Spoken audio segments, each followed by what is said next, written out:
Chapter 1. The Wild and Unpredictable Ninja. Naruto, Uzumaki appears. A sigh resonated from a young householder who looked about the age of a 6 or 7-year-old as he looked at his empty apartment. I totally forgot food again. He groaned out of embarrassment, hunger, and sadness. His wild blonde hair didn't match his middling mood at the moment before he yelled, "Ah, forget it.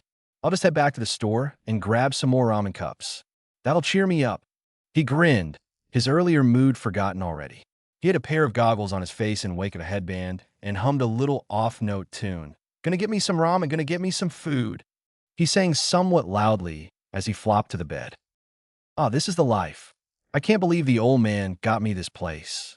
It was a hassle yesterday, but well worth it for the chance to not have to deal with others," the boy said aloud loudly to no one in particular. This boy's name was Naruto Uzumaki. He was only 6, turning 7 tomorrow, and the leader of the village, known as the Hokage to most while Naruto calls him old man, decided to give him an early birthday present. Naruto had no current worries until his door slammed open. "Shut up in there. You're too loud." An older man, his landlord, yelled at the young boy. Instead of backing down, the boy looked towards the landlord in confusion. "Yes, you little brat. You're too loud," the landlord repeated, finger accusingly pointing towards Naruto, who grew angry. "You're being louder than me. What do you mean?" Naruto retaliated. "You're the guest here. You have to be mindful of others, you stupid brat." The landlord spat back. "What did you call me?" Naruto yelled even louder until a new voice entered the conversation. "God, will you shut up already? You two are yelling too loudly." The voice proclaimed as Naruto looked around, face now rooted in confusion again. The landlord groaned, finding the anger not worth it, as he tried a different approach. "Look, kid, you're not the only one living in this place. Sure, you own this area thanks to Lord Hokage, but you have to be mindful of your neighbors as well. Okay? Sorry if we got off on the wrong foot. My name is Hanok Mini, and I'm in charge of making sure this whole place is up to snuff and all my apartment owners are getting along and following the rules. I see you forgot to buy groceries, huh? Ramen cups aren't good for you. So tell you what, I'll go with you and help you pick out some groceries to make some healthy meals, and then we'll go out and I can show you around a bit more." Hanok introduced himself as Naruto went through his sentences again. "Ramen is totally healthy. I can live off of that instead of going with Dash." Naruto almost finished his sentence before a growl rumbled through his mind. "Don't you dare finish that sentence. Say yes, you stubborn brat." The voice in his head demanded as Naruto gulped, seeing Hanok twitch and look like suppressed rage from the comment. "Ramen is not healthy for you. It's great in moderation, but you cannot live with just ramen without falling behind in physical strength. You do want to be a shinobi, do you not?" Hanok said back, trying his hardest not to yell as Naruto's head fell again. He has a point," Naruto thought to himself, before hearing a scoff in response in his head. "He does. If you want to get stronger and be worthy of my presence, you need to keep a healthy food habit. I don't even know why I would want to help such a stubborn brat like you. But if you can prove worthy, I can make you strong enough to become better than that old man of yours," the voice claimed. Naruto looked in shock before nodding out of determination. Hanok just looked in confusion at the young boy before shrugging it off. "You know it. I'm going to become the greatest Hokage you've ever seen. Let's go get those groceries, Landlord San," Naruto exclaimed with a grin fresh on his face as he gave Hanok a thumbs up, to which Hanok deadpanned. "What happened to ramen is totally healthy. I can live off of that instead of going with me?" Hanok asked as Naruto started to sweat from how well Hanok had him figured out. I decided that I needed the help. I really don't know how my body works, and if I messed it up, I would do terribly at the academy and might not pass. I want to be able to graduate top of the class and impress all of them. Then they'll all look up to me instead of always ignoring me or hating me for no reason. They'll have to pay attention," Naruto said, eyes sparkling with the dream that he had. It was enough to get a few chuckles out of Hanok, who shook his head. "Kids nowadays? Okay, tell you what. since it's getting dark right now, you can eat over at my place tonight, and I'll help you shop in the morning. Then I'll give you an extended tour around town and teach you what little I know about being a shinobi," Hanok said with a smirk rushing to his face. Any second now, he thought as Naruto erupted in joy. "Yes, yes, yes. Thank you, thank you. Do you really mean it?" Naruto practically begged Hanok as Hanok's smirk widened. "I do, but you have to eat all of the supper or none of that happens. We'll go through this once every 2 weeks from then on. If you fail, I won't do any of that for those 2 weeks, and if you pass, I'll train you as much as I can. Though I must dash," Hanok tried to add on as Naruto nodded enthusiastically before rushing out his open door towards Hanok's place. At least, he thought he was as Naruto soon came back in confusion. "Where's your place again?" he asked as Hanok could no longer contain his laughter. This kid was too much for him, and that stubborn bullheadedness was enough to lift the spirits of anyone. No wonder the Hokage sent him to watch over this little guy.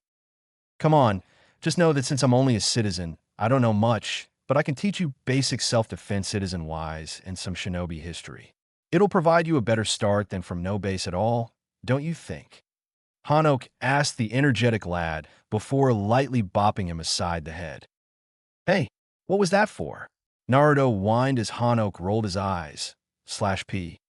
"You were being too loud. People are sleeping." Hanok's smile slowly turned into a smirk as Naruto pouted. He turned the key and opened the door to his house. "I know it's not much, but make yourself at home. I'll make some tea while you wait," Hanok said as Naruto wandered the apartment space. Furniture was here and there, and the place looked much more lived in than Naruto's home, having a lamp, chairs, and much more stock in the kitchen. Naruto sniffed as he smelt the food that Hanok started cooking. He looped back around towards the kitchen as Hanok smiled. "I'm making a homemade roast for myself, figuring I'll just have leftovers for some other day. I can easily cook enough for the both of us, but the sides are vegetables with a side of potatoes." Naruto made a disgusted face at this while Hanok nervously laughed. "Either way, we made a deal, and you have to honor it. And it's much better than starving, right?" Hanok continued as if he never seen the face, even though he had, and was chuckling a bit from the expressiveness of the boy standing behind him. "It'll be a while before it gets done. Feel free to look at the shelves for any books you would want to read in the meantime while I make this," Hanok suggested as Naruto nodded and walked off.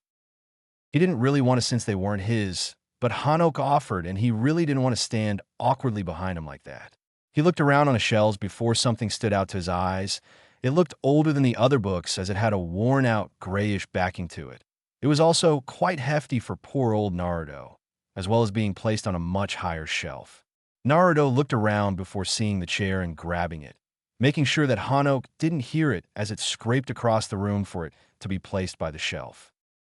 Hanok was curious from the noise and came around from the corner to see Naruto stand on it to read the book. He deadpanned and walked over, waiting for Naruto to notice him. After a few seconds of Naruto still struggling, he coughed pointedly, scaring Naruto and knocking the book off as well as himself off balance. Hanok quickly caught both of them before putting them down. He sighed while Naruto looked completely awestruck. "Whoa, that was so cool. How did you do that?" Naruto asked as Hanok waved him off. "Maybe some other time. Are you okay?" Hanok asked as Naruto nodded before walking over to the book. "You have a keen eye. This here is my, yearbook. Yeah, let's go with that of my high school year," he said as Naruto narrowed his eyes at him. "Landlord-san, even I could tell you're lying. What really is it?" Naruto asked as Hanok sighed. "It's what was from my father when he was a shinobi." Naruto's eyes glinted as Hanok explained reluctantly. It wasn't like he was lying. It was from his father, just wasn't for the reason that Naruto thought it was. "Really?" Naruto exclaimed as Hanok nervously shook his head. /P. "Yeah." He smiled, and he retired to take care of me, so he managed to teach me a bit about the shinobi way of life, but not enough that I feel really confident about it. I'll try teaching you all I can, okay? Now, supper time. He grinned as the oven beeped immediately after he said that. Naruto was practically glowing in awe. "No way," Naruto said, stupefied in awe at the act before snapping out of it. While he mentally puked at the sight of the broccoli and other veggies, he sucked it in and nearly started eating before Hanok stopped him. "What's the big idea?" Naruto asked before Hanok shook his head. "We must offer respect to those that brought us our food first. For the farmers who planted the plants and raised the pig that became our roast, and to the shinobi that risked their lives each and every day with the intent on keeping us safe from harm's way. Thank you for this gift you have given us tonight," Hanok said as he and Naruto bowed their heads. An eye opened from the two of them, a smile forming on their faces. "Let's dig in," they both said in union as they bit into their meal. Silence befell the two of them as they stood still, staring at each other. Both spit out the roast at the same time. "Tea take out," Hanok suggested, struggling to clean his mouth of the disgusting taste. "Please, I'm dying over here. What the heck are your cooking skills anyways?" Naruto demanded, coughing from how burnt the roast was. In fact, it was so burnt that it was nearly inedible. Hanok looked almost downright offended. "You want to talk? I bet you can't even crack an egg, let alone cook a meal," he said as snickers came from the two of them. It eventually went into full-on laughter for a while between the two before Hanok managed to calm down. "Okay, let's go. I know a good restaurant we can go to that's open at this time of night. Just stay close to me, okay?" Hanok said as Naruto nodded. Hanok grabbed the two plates and put them outside a door before walking down the stairs. Naruto almost asked before Hanok shushed him and pointed back towards the door. An old lady smiled as she grabbed the two plates and brought them inside. "How does she even survive off of your cooking?" Naruto asked fearfully, and for once, Hanok had no answer. "I'm still trying to figure out that one myself," he admitted, shuddering. The two quietly slipped off towards town. They had been wandering around town a bit, with Hanok having Naruto learn the basics of stealth as they went to their destination. To put it simply, he was bad, very bad at it in fact. Hanok sighed as he walked back and bopped Naruto's head. "Fix your body position. You're exposed as you are. Know how your body fits around objects, and use the advantage of it being night to better make use of the shadows.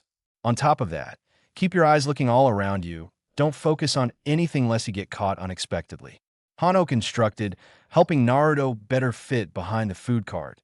Naruto nodded all along, soaking in the knowledge.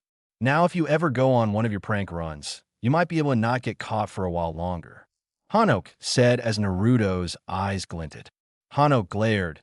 "If you prank me, there will be consequences. Don't even think of it, buddy." Naruto nodded with a grin on his face.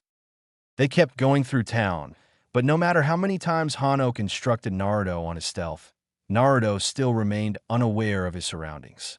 He was getting better at hiding his shape, but that could only help so much before you get attacked from behind. Hanok sighed in annoyance before writing it off. Let the academy deal with that. He tapped Naruto from behind, once again shocking him. "Landlord San, why do you keep doing that?" Naruto whined in a loud whisper. Hanok deadpanned, whispering back, "What do we talk about? Be aware of your surroundings, and maybe I won't be able to do that." Naruto hung his head in defeat. "We're here, by the way." Naruto's head shot back up with eyes befitting excitement. Hanok snickered as he pointed to the restaurant. "This is Yakiniku-Q, one of the most popular barbecue places in Konoha, and one of my favorite places to eat to get great meat." Hanok bragged about the place, looking oddly sad at the same time. He quickly shook it off when he looked back at Naruto. "Let's go in." The two nodded as they sneaked around and entered the front of the restaurant. The sun was already completely down, and yet the restaurant still looked jam-packed with all types of people. Hanok was searching for someone before he found him near the back while Naruto took in the sight and smell of the place. Hanok took Naruto's hand and led him to the robust man sitting in the back, markings lining his face. Before they sat down, Hanok looked to Naruto. "Now, Naruto, unless you want to permanently get kicked out of here and stuff, do not call this guy fat or anything resembling that word. He's very sensitive to that, and people like him are as well, so please don't. Call him robust if you have to, or just think of all of that so-called fat as muscle, but whatever you do, don't call him fat." Hanok warned Naruto, who looked towards the man again and nodded. Hanok sighed as he saw Choza looking at him with a raised eyebrow and amusement on his face. Hanok was slightly terrified as he could tell Choza heard him, loud and clear, but was thankful he didn't catch his ire. Oh, thank God, that was a close one, he thought to himself before leading Naruto to the table. These seats taken, Hanok asked Choza, who motioned them to sit down with a smile. Thanks, so what's on the order tonight, Choza? Hanok grinned at Choza's rolled eyes. You got the money to pay? Choza asked as Hanok grabbed his wallet and showed some bills. Depends on the little lad's appetite. Though, it can't be as bad as yours. Now, can it? Hanok jabbed again. At least he would have the ability to eat some real cooking. Choza jabbed back, laughing as soon as Naruto was nodding rapidly to that one. Hanok was crestfallen. I really need to learn how to cook. Hanok fake pouted with a smile. Oh, come on now. Maybe after 30 years, you'll finally be able to crack an egg, Choza said, hearing the snickers out of Naruto at this. Oh well, all jokes and jabs aside, it's good to see you here, man.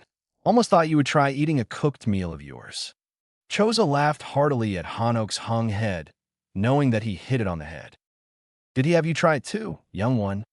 Choza asked Naruto, who nodded, much to Choza's amusement. Before Hanok could get any more depressed at his terrible cooking skills, the waitress went over to Choza. Lord Akimichi, what do you wish to eat today? She asked Choza, to which Naruto became confused. Lord Akimichi? He repeated out of confusion. Ah, sorry for him, they're my guests tonight. Bring them a menu if you would, and I'll have one of everything. Choza apologized when he saw the near-offended look the waitress gave Naruto.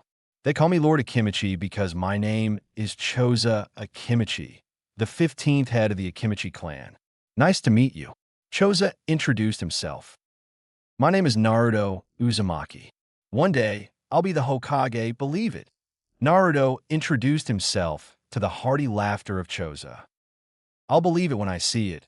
Keep working hard, and you might well become the next Hokage one day, Choza said to the grin of Naruto. The two commenced in some small talk, just talking about the day and everything for a while before he had asked Naruto when his birthday was. My birthday's tomorrow, Naruto said with a wide happy grin to the surprise of Choza and Hanok. Then how about you celebrate at my place tomorrow? Choza offered to the young boy, who looked up in excitement. Really? He nearly jumped up in joy when Choza nodded.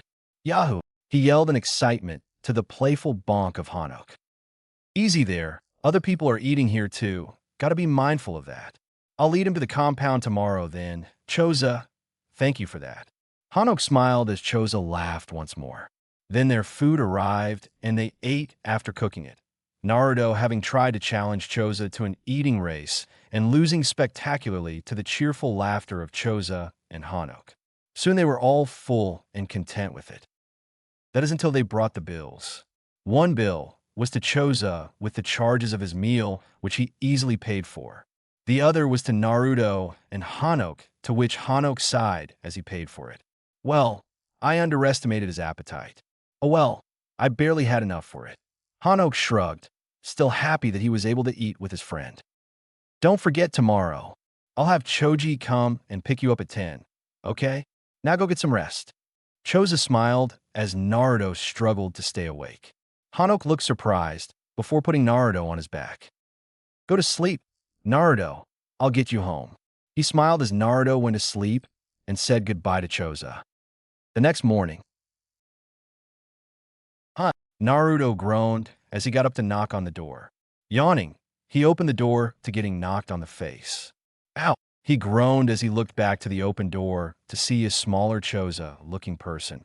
The markings were swirls instead of the curved lines that Choza had, and you could only see the beginning of the gut swell that the Akimichi clan was known for. I didn't mean to do that. The young kid apologized as Naruto got back up from the floor. Are you okay? The kid panicked as Naruto nodded. Yeah, I'm alright. Nothing can keep Naruto Uzumaki down that long. Believe it. Naruto grinned as the kid smiled. My name is Choji Akimichi. Happy birthday. I came to get you and Hanok, so we could go to the birthday party. Choji introduced, mostly excited since they were laying a feast along with cake. Naruto grinned and hugged Choji for a bit before stepping back once more. Thanks, my name is Naruto Uzumaki, and I'm going to become the next Hokage. Believe it. Naruto introduced himself to the laughter of Choji. What's the big idea? Naruto said, more than a little insulted at that. You being Hokage? I'll believe it when I see it, Choji said, nearly mirroring the words of Choza, to which Naruto relaxed a bit towards. You have a long way to go before you can even dare try to say you'll be Hokage. Choji added. Hanok finally got up and walked towards the two children. Come on, we got quite a bit of ground to cover to get to the Akimichi compound, don't we?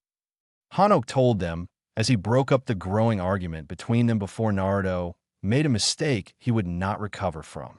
They went towards the academy during town, Naruto being the only one unable to ignore the hated glares that came his way. Someone knocked into him purposefully, causing the poor boy to fall down. What was that for? Naruto demanded as the man scoffed. Like I need a reason for you. He spat out as Naruto growled in retaliation. Stupid humans. Can't they see that you're nothing like me?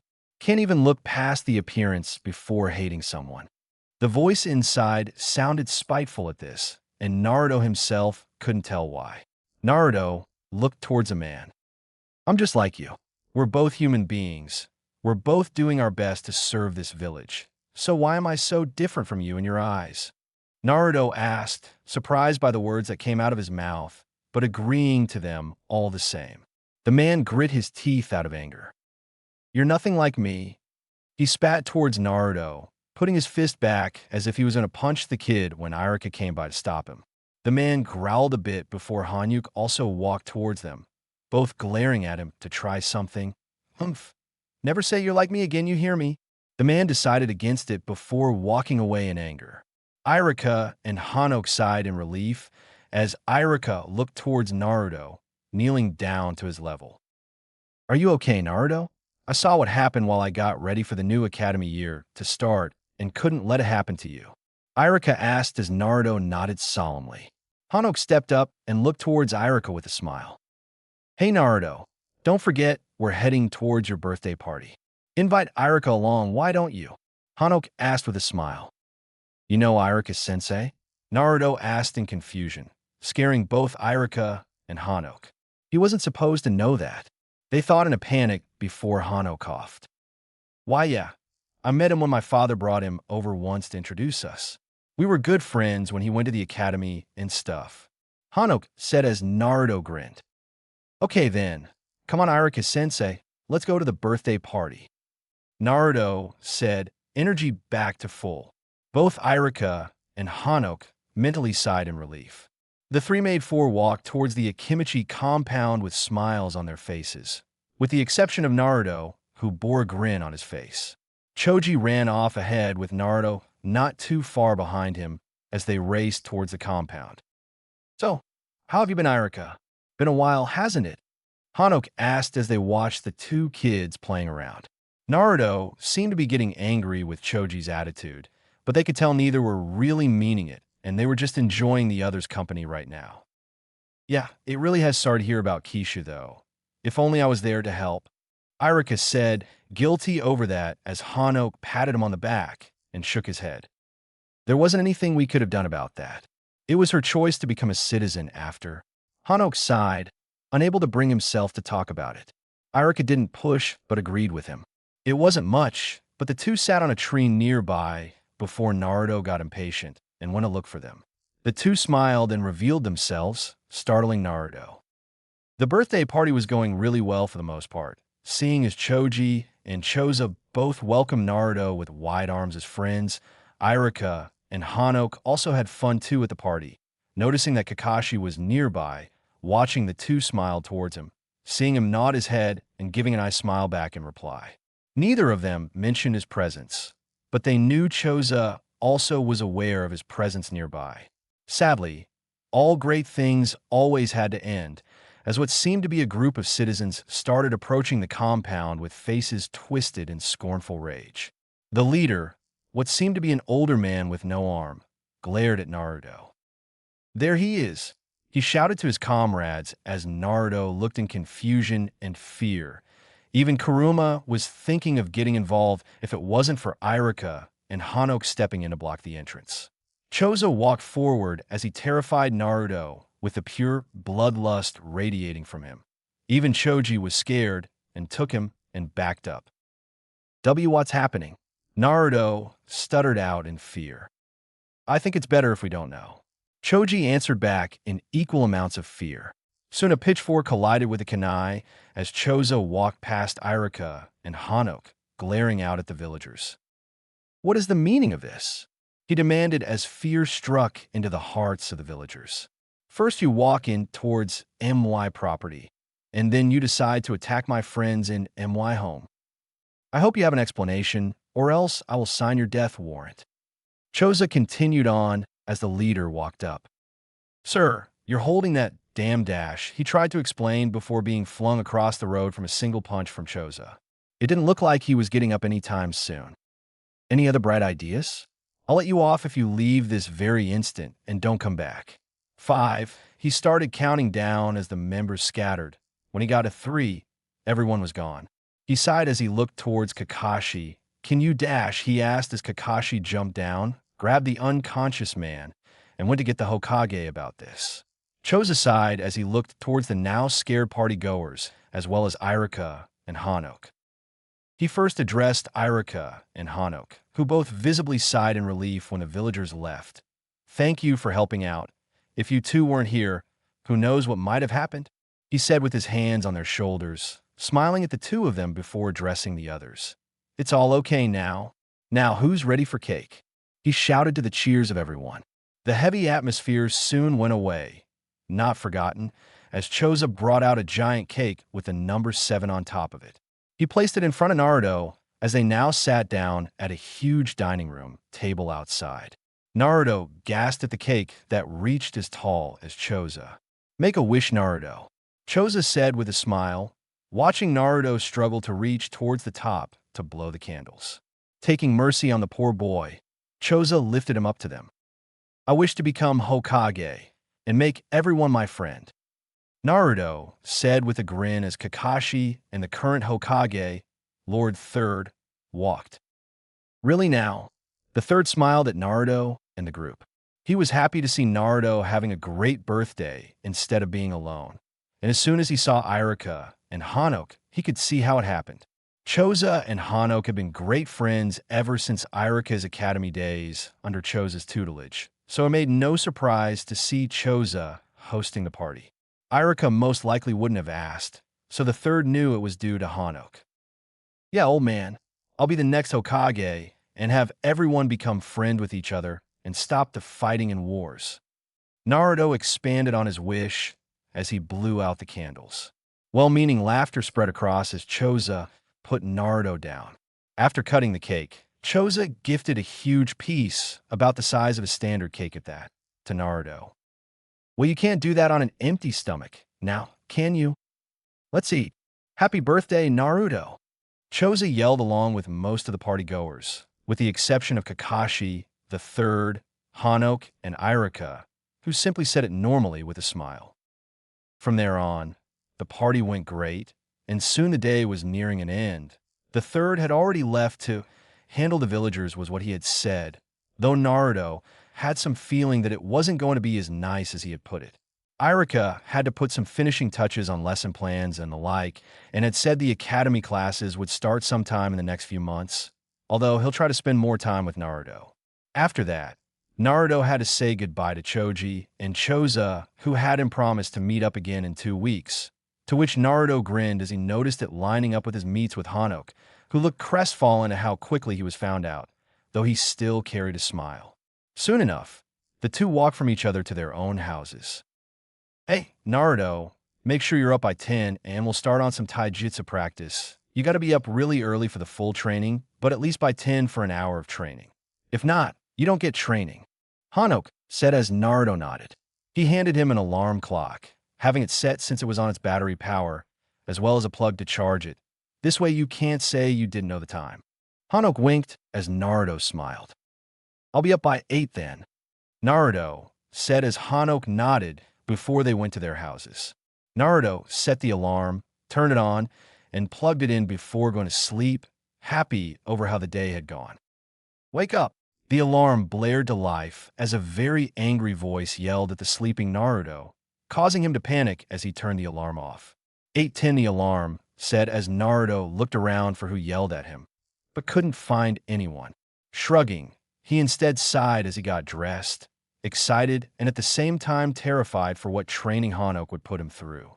A yawn escaped him as he knocked on Hanok's door, it opening to reveal a grinning Hanok. "You're late," he said simply. Having heard the alarm going off, he didn't mind as he himself could attest to the pain of waking to an alarm clock. Naruto sighed as Hanok led him towards a public training field. A sign nearby read, "Training Field 2," as Naruto could see some teams honing their skills. Hanok led him away from that toward a small area with a simple training dummy. "I got permission to use this area to train you, but we can't disturb the other team or we will be kicked out," Hanok explained to a nodding Naruto. "Now I'm going to slowly show you the moves and have you try to do the same thing. Don't be annoyed or anything if you don't get it right away, it takes time," Hanok explained as Naruto nodded again. He took a deep breath before quickly doing a 5-hit combo on the dummy, being nearly invisible in the while from how fast he did it. He then slowed it down to be visible to see that he had punched twice with his right arm before kicking the head and twirling the hit with his left hand and finishing it off by using his right elbow. He then looked to Naruto, who looked in both awe and confusion about what happened. "Whoa," Naruto gasped out when Hanok smiled. "This is part of my style. I'm more just curious on if it suits you or not before training you up to that stage. It's called the mini fast plate style, a unique style that my father helped me create. Using the speed I have, I use my chakra to increase my speed and pull off precision hits on an enemy. It's akin to the Hyuga's gentle fist style, but a bit different since I don't have the Byakugan to spot the chakra points of people," Hanok explained as Naruto looked even more confused. "What's chakra?" he asked to the laughter of Kurama. "Excuse me if I don't know it." "No need to laugh," he yelled towards Kurama. "You know I'm right here, inside your consciousness. Now you just look like even more of a fool." Kurama laughed some more as Naruto groaned. "Great, so the voice is in my head," he said as Hanok just stared at him. Chakra is... Irika can explain that better than me honestly, but it's energy that flows throughout your body along a network. Now you could draw upon this energy to use jutsu. It can be replenished with sleeping and eating like any other type of energy you use. Using hand signs, we direct the chakra along our network to certain places to create the effects we wish to use, such as using clones and shooting fire, stuff like that. Hanok explained, coughing in embarrassment as he just brushed off Naruto's weird comments to himself, not wishing to know why he did it. Naruto made a HM sound as he thought about it. "So, I take it that you're a part of my chakra?" Naruto thought towards the mystery voice inside him. It seemed to shrug. "You could say that, but not necessarily. My name is Kurama. If you want, I could try to help you access your chakra, but you have to take it from there." Kurama answered back with a shrug, wanting to see what would happen if he gave Naruto a push. Naruto nodded. "Yosh. Okay, Kurama, let's do this," he said to the shock of Hanok. He looked pumped and energetic, but then stared at Hanok in confusion. "Now what?" he said to the exasperation of both Hanok and Kurama. "Let's try something simple. This is called the hinge or transformation jutsu, which is used to transform you into someone or something else in order to gather information on targets," Hanok said as he showed Naruto and directed him through each sign, carefully explaining what each one did as he did so before yelling hinge jutsu. A cloud of smoke surrounded him as Hanok transformed into a perfect likeness to Naruto himself. "Pretty cool, huh?" he said with Naruto's signature grin. "Whoa, you became me. Wow, I look so cool," Naruto said, dashing around and looking at the hinge from all sorts of sides before Hanok changed back. "Now you try," Hanok said as Naruto nodded, quickly going through each sign. "Hinge jutsu," he yelled as the smoke surrounded him before seeing him transform into Hanok. It was like seeing Hanok shrunk to Naruto's size. along with some of Naruto's characteristics bleeding through the disguise. How did I do? He grinned as Hanok hinged into a mirror. Act. Naruto looked in confusion, not expecting to see a child like Hanok reflected before both released their respective henges. Don't be that sad. That's a lot better than what I did when I first used it. Hanok smiled and put his hand on the shoulder of the crestfallen Naruto. Really? Naruto asked as Hanok nodded. Yeah, I was trying to come up with a special disguise for it to peep into the girl's room, and well. Hanok nervously chuckled as he coughed a bit. "Do you want to see it?" he asked as Naruto nodded. Hanok sighed. "Henge jutsu," he said after repeating the signs. The smoke faded to show a girl like Hanok with great big breasts, yet still having Hanok's beard and blackish hair, where a ponytail once stood split into two great ponytails. Naruto screamed both out of shock and terror at the henge in front of him. The training team came in and also screamed at the sight before Hanok released the henge. What the heck was that? Naruto nearly yelled again before Hanok sighed. Needless to say, it didn't go as planned. How about you try it? Hanok asked as Naruto frantically shook his head. You could try using it to prank people. If you get it right, men will mostly always fall for it. It's great for pranking people. Hanok added as Naruto gained a glint in his eyes. Kurama was both annoyed and disturbed from the sight of Hanok's girl henge. He gulped as Naruto pictured in his mind what he wanted to do. Henge jutsu, he said after showing the proper signs slowly. The smoke went up once more before it started swirling around Naruto. Hanok was interested as he watched in suspense. Hi. The smoke soon went to cover the legs and the ends of the big breasts that Naruto now bore. Hanok couldn't resist as Naruto said hi, and his nose bled greatly as he fell back. Yup, indeed, Naruto's sexy hinged jutsu was born. Naruto looked in confusion as Kurama sighed. Oh boy. Well, he wasn't lying when he said men everywhere would fall for it. Kurama reasoned a bit as Naruto grinned. I guess it's too much for you, huh? He said again, still in his henge. Too sexy, Hanok said, nose bleeding once more as he passed out. Naruto released the jutsu with a grin. Sexy? Ooh? No idea what that means, but that's what I'll call it. Sexy hinged jutsu. Naruto said to no one in particular as he went to leave, before seeing the training team passed out from nosebleeds. He looked in confusion before grabbing Hanok and heading towards the academy. He had to tell the old man about this. The academy seemed to loom over the kid, with the Konoha symbol proudly shown at the front. And within its walls also hosted the Hokage's office, which consisted of a desk stacked with paperwork. And that is where we find ourselves now. Naruto grinned as he burst into the office. Old man, landlord San taught me something really cool and passed out from how cool it was when I did it. Naruto said as the third mentally cried happily. Finally, something to distract me from paperwork. Thank you, Naruto. Wait, what's that about Hanok passing out? The Hokage looked in confusion as Naruto's words sank in, his eyes gravitating towards the unconscious Hanok, who still had traces of blood coming from his nose. Hiruzen started looking worried as he looked back at Naruto. Why did he pass out? He asked slowly out of concern, only to see Naruto's grin growing. Okami, what pain have I unleashed upon myself just now? He thought as his gut screamed that something was about to go horribly wrong. Naruto's hands were slowly weaving through hand signs before he shouted. Sexy Ange Jutsu. Naruto yelled as the Hokage facepalmed. And what has he been teaching the kid? He thought out of exasperation until he saw Naruto. So what do you think? Naruto air-kissed as the blood gushed out his nose, sending him backwards. Naruto grinned as he removed the henge. This really works. Even the old man can't beat it. Naruto said proudly as the third wiped his nose and pleaded for Naruto not to talk about it. Maybe, Naruto teased as the Hokage coughed and called security. Ashi, old man, what's that for? Naruto asked as Kakashi came in with a bored expression on his face.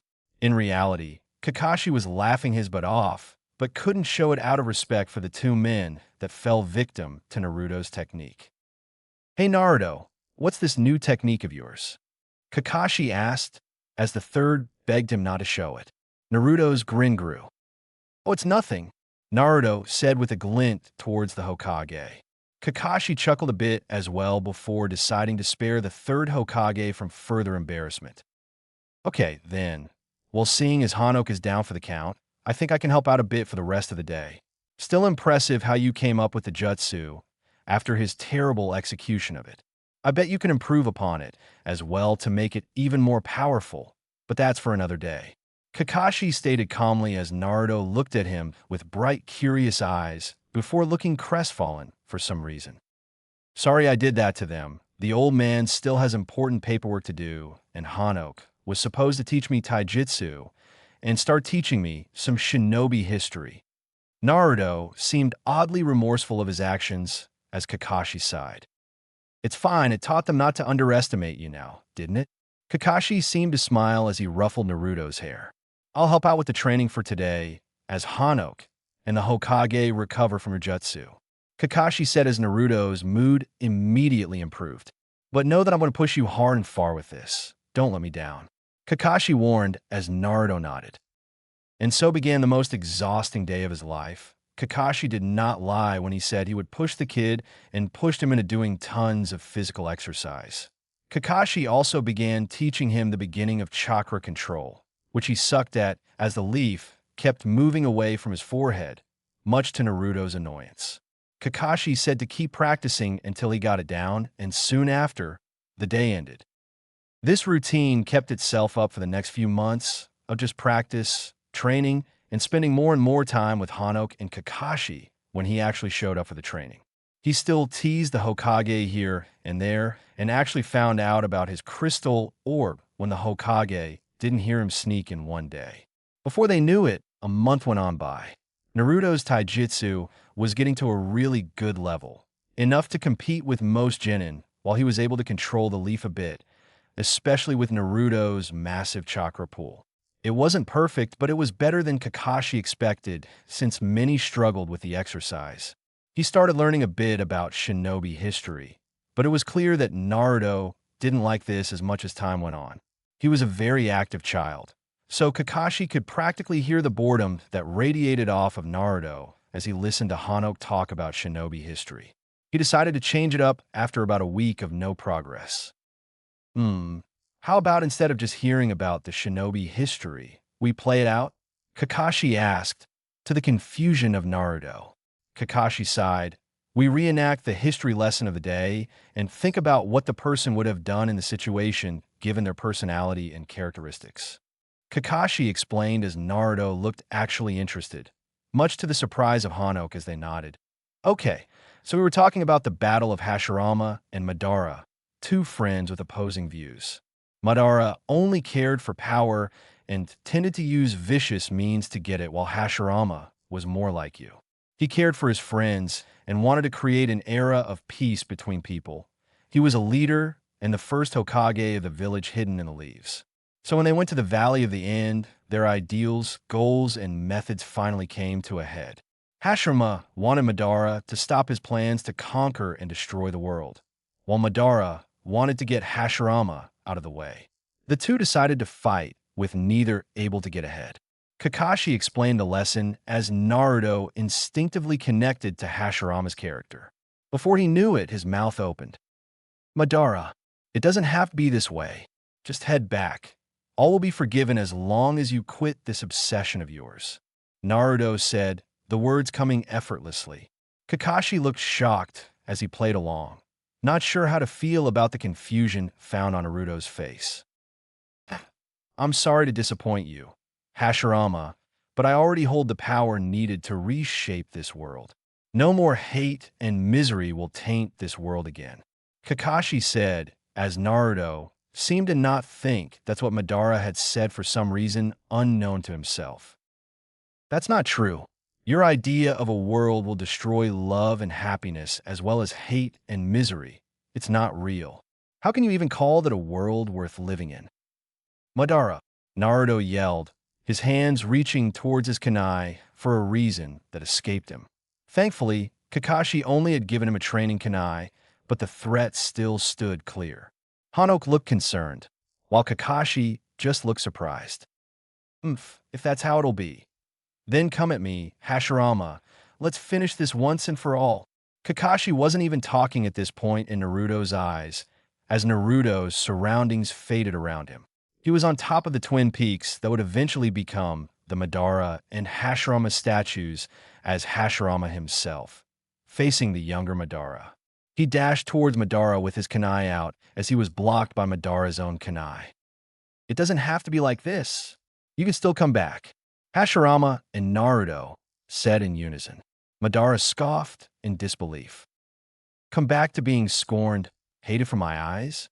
Thanks, but I'll pass, Madara said, but some part of Naruto still said that was wrong.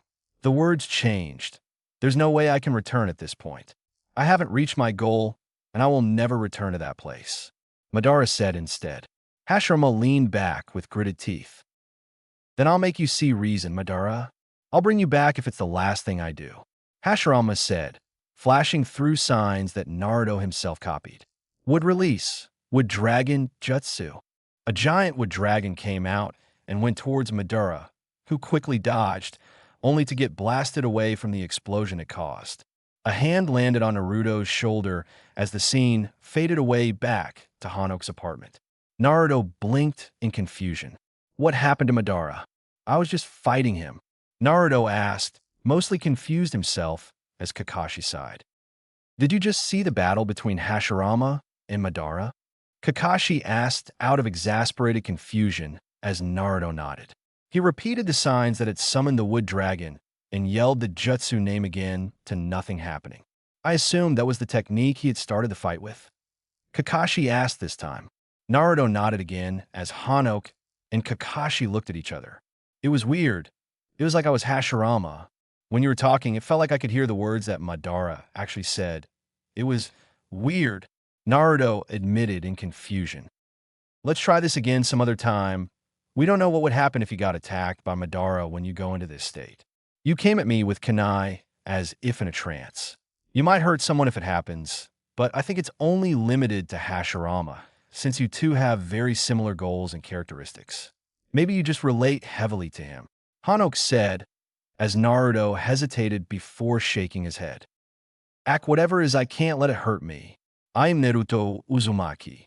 My dream is to be the next Hokage and make everyone become friends with everyone and end the fighting, and nothing is going to change that fact. Not now or later. Naruto put his thumb on his heart. And I swear on that. He grinned as Hanok sighed in relief. Kakashi ruffled Naruto's hair. Yep, now get some rest. It's been a long day. It's already nearly time for you to go to bed, he said as Naruto smiled. Okay, see you later, Landlord-san. Kakashi-san. Naruto waved goodbye as he went to his apartment. As soon as they heard Naruto's apartment door open and close, both of them visibly relaxed. What the did he actually? Hanok was still trying to come to terms with what Naruto had said as Kakashi leaned back, mask off as he sighed. I don't even know, but if there's one thing I know about Naruto, he's going to surprise people. I managed to capture the signs that he used, and I'm thinking of taking it to Tenzo to see if Naruto was right. If he was, then I don't even know at that point. Kakashi admitted aloud, afraid of a wooden dragon actually coming out if Tenzo performed the jutsu. He hoped that Naruto was wrong, or else there would be dozens of questions. This is an S-ranked confidentiality conversation at this point probably. We can't let someone find out about that at any costs, Kakashi stated to the nodding of Hanok. Most definitely my lips are sealed. Hopefully it's just a crazy imagination, but I doubt it would be that simple honestly. Hanok sighed as he said it. Kakashi had to agree as he put his mask back up. Well, I better get going. I need to test this and hope that it's just the crazy ramblings of imagination. Tenzo had been unable to recreate Hashirama's with Dragon Jutsu, as he didn't know how to do it. So if Naruto's right on this, Kakashi sighed out of exasperation. This will be one crazy week for us all. Kakashi finished out of frustration as he shunned Shined out of the area towards the academy. Hanok looked towards Naruto's apartment in worry, hoping that he was wrong for his own sake. The night passed in tension as Naruto finally fell asleep, having only heard mumbling and being unable to understand it. Kurama, on the other hand, understood the words and looked towards Naruto in curiosity. Apparently, I was right to help you out here. Who knows what would have happened had I not stopped you back there that one day?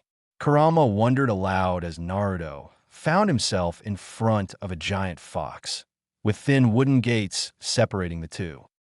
Where am I? Naruto asked out of confusion. I'm that voice you kept hearing. Kurama shrugged. Naruto looked a bit confused, but it soon turned to awe.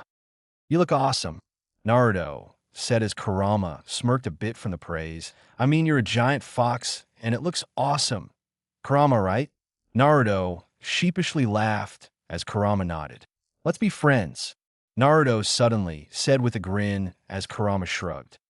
Sure, but I'm only going to help a bit. No sense of helping too much and destroying your body from chakra overload, Kurama casually said, enjoying the fear that went over Naruto's face. Wait, what now? Naruto said quickly, unable to hide the fear in his voice. Relax, relax. I'm not going to do that. I'm actually pretty curious about helping you, but right now you're nowhere near strong enough to remove this seal and the like, so I can only help you a tiny bit. I'm not going to do anything to put you in danger or anything you know. Kurama laughed from Naruto's fidgeting. Okay, he said as Kurama turned around a bit. Now get some rest. I don't like your alarm clock blaring while you sleep still. Kurama seemed to glare a bit as Naruto sheepishly laughed again. Kurama let the words sink in as Naruto's eyes widened, looking very much like a deer in the headlights of a car. Oh, Kami, you were the one who yelled wake up all those times, were you? Naruto realized as Kurama grinned viciously. Naruto gulped as he slowly walked away. Kurama rolled his eyes at Naruto's childishness. Relax, for crying out loud. I'm not going to hurt you or anything. We're friends, right? Kurama asked as Naruto nodded, holding his fist out. Kurama looked at it in confusion, having not seen him do this before. It's called a fist bump, apparently. I saw Choji and Shikamaru do it before to show that they're friends, so I want to try it, Naruto said as Kurama brought up his paw and pushed Naruto's fist with it. A smile went to both of their faces as Naruto faded from the area, falling asleep in happiness. Kurama was content, but was still going to yell at him if he didn't wake up to his alarm. Kurama didn't know why he was so nice to this human, but he scoffed at his thoughts. Who cares at this point? He was interesting and still finding new ways to surprise him. His ego still inflated a bit from being called awesome. Kurama fell asleep with a smile on his face. The night came and went, with both Naruto and Kurama having sweet dreams until an alarm blared once more to signal it being 8 o'clock. Naruto smacked the snooze button a bit harder than he meant to, but still sleepily. Kurama nearly yelled before he yawned and got up. Well, I'll be. Kurama grinned as Naruto shrugged. Yeah, Kurama, I'm actually getting up for once. I know. Naruto dismissed the words as Kurama snickered a bit. Wonder how long this will last. Will the world be destroyed?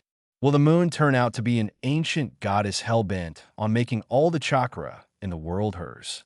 Kurama asked mockingly as Naruto couldn't help but laugh. You're right. Naruto laughed out as he made his way to the mirror. Both him and Kurama looked and blinked. Did I always have these markings on my face? My eyes look a bit different too. Naruto looked confused as Kurama shrugged, both noting that Naruto's body did that too.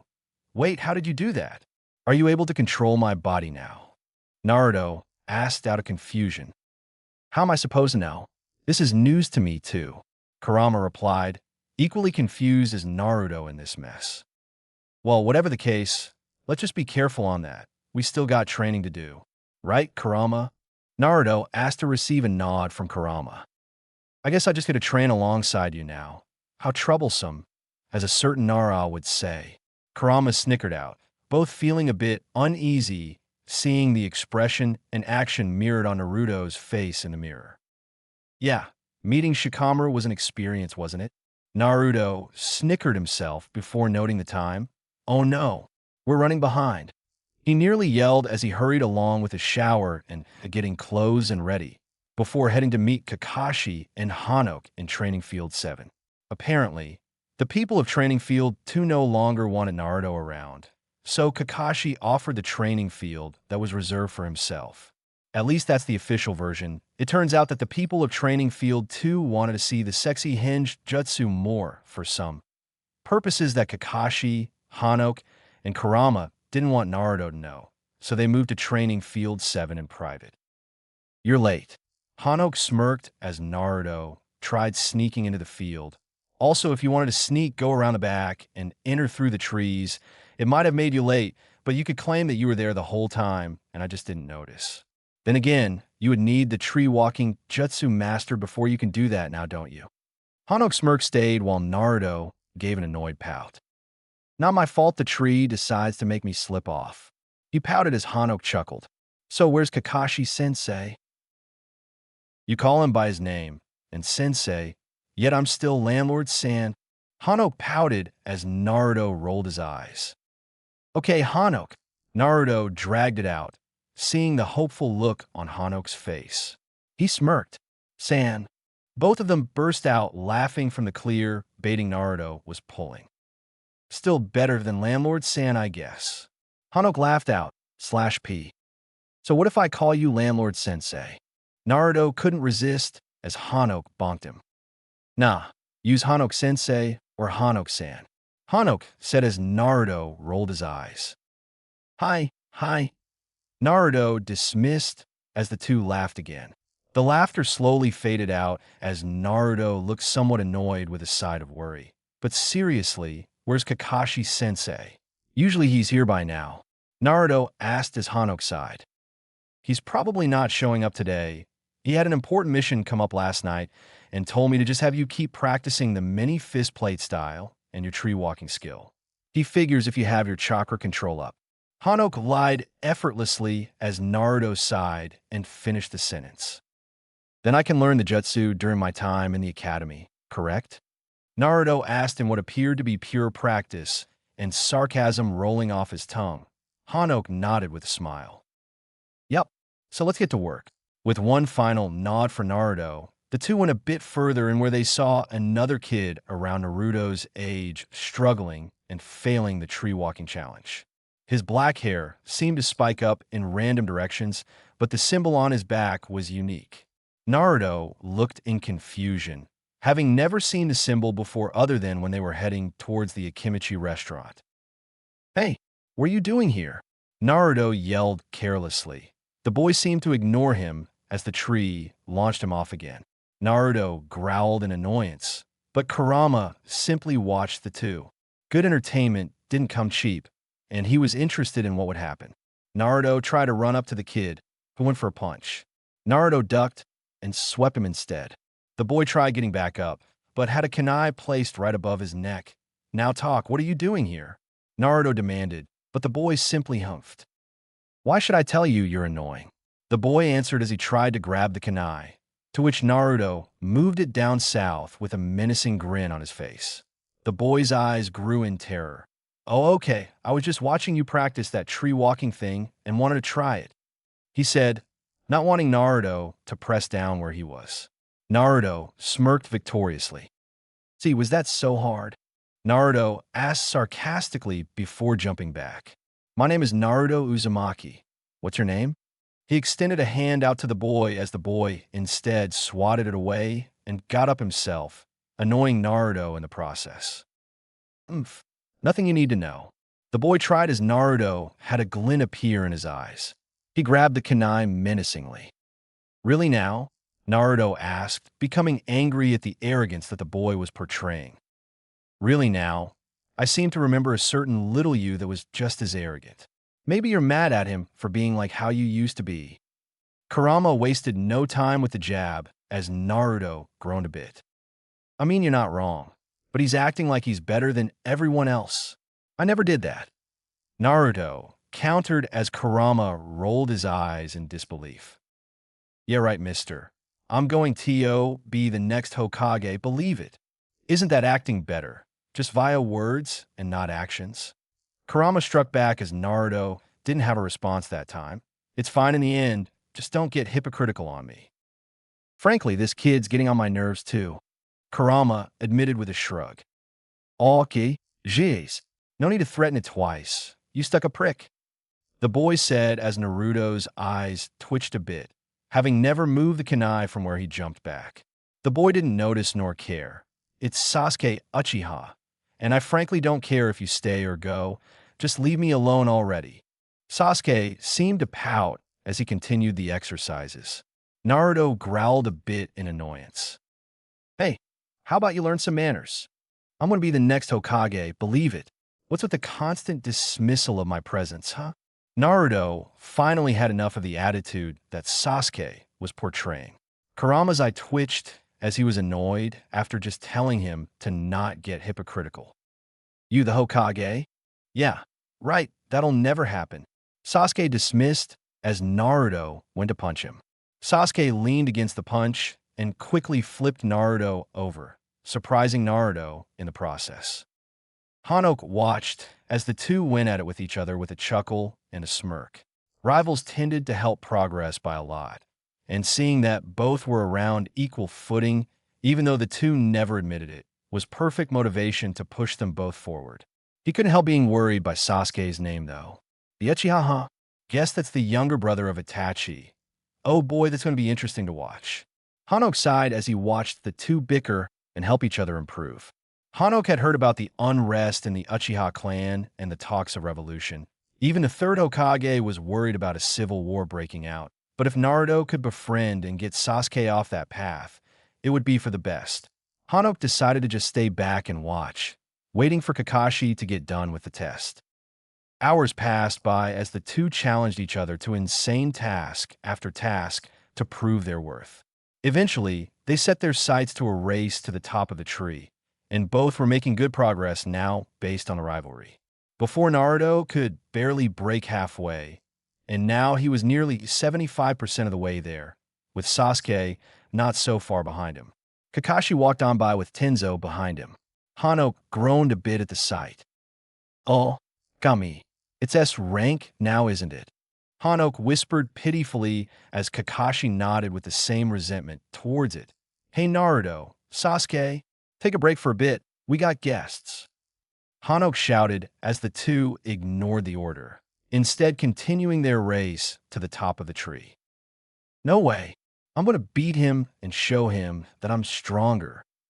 Naruto shouted back to the annoyance of Hanok. If you don't get here now, no visits to Uncle Choza. Hanok said as Naruto grabbed Sasuke and jumped off the tree. Hey, what's the big idea? Sasuke yelled as he tried escaping Naruto's grip. Kurama smirked and added a bit more strength to it. He had grown to appreciate the food Choza always put out, and he wasn't going to let this stuck-up brat ruin that. Yes, Hanok-sensei. Naruto acted super obedient to the point that Hanok couldn't resist laughing a bit from the sight. Choza's food worked wonders at creating a threat against Naruto. Thankfully, Naruto didn't eat it all the time, so he didn't have to get as bad as the Akimichi, and he still ate ramen most of the time, just not all the time anymore. Naruto seemed a lot healthier as a result of this, and didn't look so malnourished. He had even grown a few inches as a result. However, he had the start of the Akimichi gut as well, much to their equal annoyance.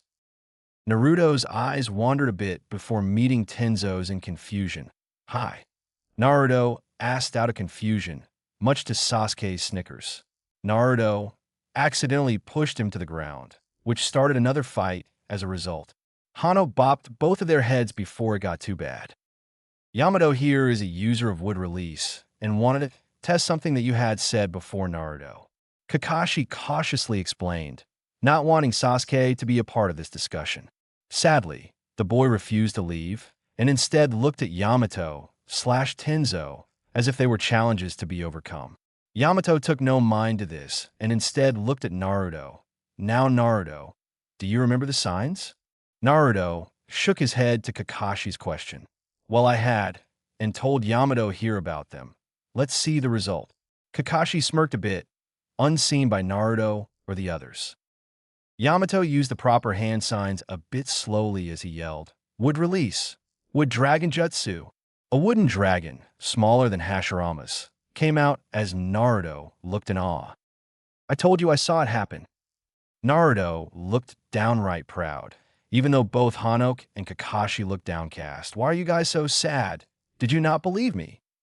Naruto asked as the two shook their heads with identical sighs. It's not that. It's more we didn't want you to be right. Since now, that puts a heavy burden on you to help Yamato out, as well as keeping this a secret from others. It puts a huge target on your back that we can't let others find out about, lest you get hunted by the world. Hanok explained. Naruto looked afraid now and could understand what they meant. Maybe it was a fluke? Naruto seemed downright scared at this point, having learned about the power scales that ninjas could eventually get to. He was just 7 for crying out loud. Sadly, no one would believe that you just so happened to find one of the long-lost techniques of Hashirama on a fluke. It's too unbelievable. Kakashi countered as Naruto sighed in defeat. Then I have to get stronger and get the strength to protect myself and Kurama, Naruto said with a grin, not noticing the flinches from Kakashi, Hanok, and Tenzo. Sasuke looked a bit confused at the three, but they quickly hid the expression. Who's Kurama? The only thing this kid has in him is a stupid amount of stubborn guts. Probably just some imaginary friend or something knowing this idiot. Sasuke thought to himself with rolled eyes. He was not a fan of his so-called rival. At most, he was a nuisance he could do without. The day ended soon after that for the most part, as Sasuke tried to split from the group, to which Naruto ran over to his new friend. How about I walk you home? No one should be out by themselves, Naruto said with a grin, to which Sasuke ignored him. He tried again before Sasuke slapped his hand away. Hey, what's the big idea? I'm just trying to be nice, Naruto yelled. What are you talking about? You threatened my life twice in a row. Why would I ever want to be friends with you? Sasuke screamed back. He turned and ran away, unaware that Naruto had tears coming out of his eyes. Naruto vaguely noticed the tears and the touch to his shoulder. Don't worry, Naruto. He'll come around. He's just not used to the idea of friends yet. Although he did have a point, given you threatened his balls twice back there. Hanok tried to reassure him, knowing how painful that was. Naruto numbly nodded, wiping his tears before following along. The night went by slowly, as Naruto kept thinking about what he could have done better. Even Kurama was silent, trying to find out why the kid felt familiar to him. He vaguely remembered the Uchiha clan, but his memories have been spotty since his time with Kushina. He sighed as a result, knowing that Naruto needed some help. He just didn't feel like he could be the one to give it out. The door creaked open, but surprisingly enough, it wasn't Naruto's. Naruto, wake up, Kurama yelled. Something was wrong about this. Naruto jolted awake from his friend's words as he rushed outside, due to Kurama's yell, seeing Hanok's door open. He rushed towards the door in fear and looked towards the room. Hanok sat at his desk, facing the door for future apartment owners. Naruto screamed his name before he noticed the red that surrounded Hanok's body, as well as the fact that Hanok wasn't moving at all. Hanok! Naruto screamed to the heavens, having many of the neighbors waking up from the noise. Kakashi himself also came over, and upon seeing Hanok, instructed everyone to head back to their rooms, closed the room off, and stared at Naruto. Naruto! Kakashi swiftly said to the crying kid. Naruto was unresponsive. Naruto, we'll get to the bottom of this. I swear it, but you have to calm down. He tried again to no avail. Naruto's eyes shifted a bit. What were once pure blue eyes with a shade of crimson shifted to have a swirl of the colors, with neither color able to see on top. Violet eyes stared at Kakashi. Who did this to him? Why? He was an honest man. Why was he murdered? Kurama and Naruto yelled at Kakashi, but all Kakashi did was swiftly knock Naruto out in response. I don't know, but we'll get to the bottom of this, Kakashi said to the unconscious kid, happy no one was around to see their tears. I promise you we'll solve this. He continued on, mostly to himself, point two and the same. Chapter 2. Ramen is the answer to everything. Salt. That was the best way to describe how Naruto felt right now. As if 100 volts of electricity constantly ran through his body. Numbness spread through his body, to the point where not even Kurama, the famed nine-tails beast known for killing hundreds, if not thousands of people, would talk either. The expression shared between the two. Kakashi was talking to Iruka, wanting to get Naruto away from Hano's death. Don't shy away from it, Naruto. Kurama placed with a bit colder of a tone than he personally intended. Death was barely the word to describe it. It was a downright massacre. Blood had sprayed his walls to the point that the image burned itself into Naruto's brain. He couldn't even break down or anything, as if the tears turned to stone in his eyes. Numbness spread as he felt himself being moved by someone. The world seemed to ripple itself away in favor for Kurama's cage.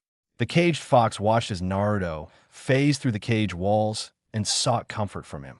Kurama sighed as he wrapped himself around the young boy, watching as he started bawling against his fur without a care in the world. Kurama wasn't really in the mood to care as he felt Naruto's body being led towards a room, sat down in front of a man with gray bangs that looked around the same age as Iruka. Kurama sighed as he looked back towards Naruto, who was hugging his fur and bawling some more, looking nowhere near stopping. The man coughed slightly, unaware that Naruto simply was not in control of the body at the moment, and Kurama simply didn't want to control it without Naruto's permission. It felt wrong somehow. Even thought some part of him demanded to kill Naruto and gain freedom. He just couldn't bring himself to it for some reason that eluded him. Was in those missing memories of his? Even then, would he want to kill Naruto if he got them? He shuddered a bit at the thought before turning his attention to the man to distract from his own troublesome thoughts. Naruto didn't even notice Kurama's turmoil as his bawling didn't stop. Kurama sighed a bit at this. "My name is Mizuki, and I brought you here to see what you know of what happened to Hanouk." Mizuki asked neutrally, no emotion at all portrayed upon his face, but Kurama knew better than that and saw the hidden rage that consumed him. He couldn't hide from a real beast like himself, and was nothing in comparison. Kurama didn't like him one bit from his tone, but couldn't tell if that was from that weird bias of Naruto or whatever it was that made Kurama care for the boy, or if it was from his own distaste for liars. Either way, the fact remained, he really didn't like the man.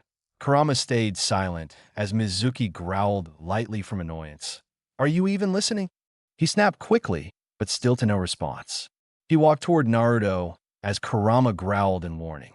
The man rose an eyebrow and a smirk grew upon his face. Mizuki walked towards Naruto once more. "You touch Naruto, and I will rip you apart slowly and painfully."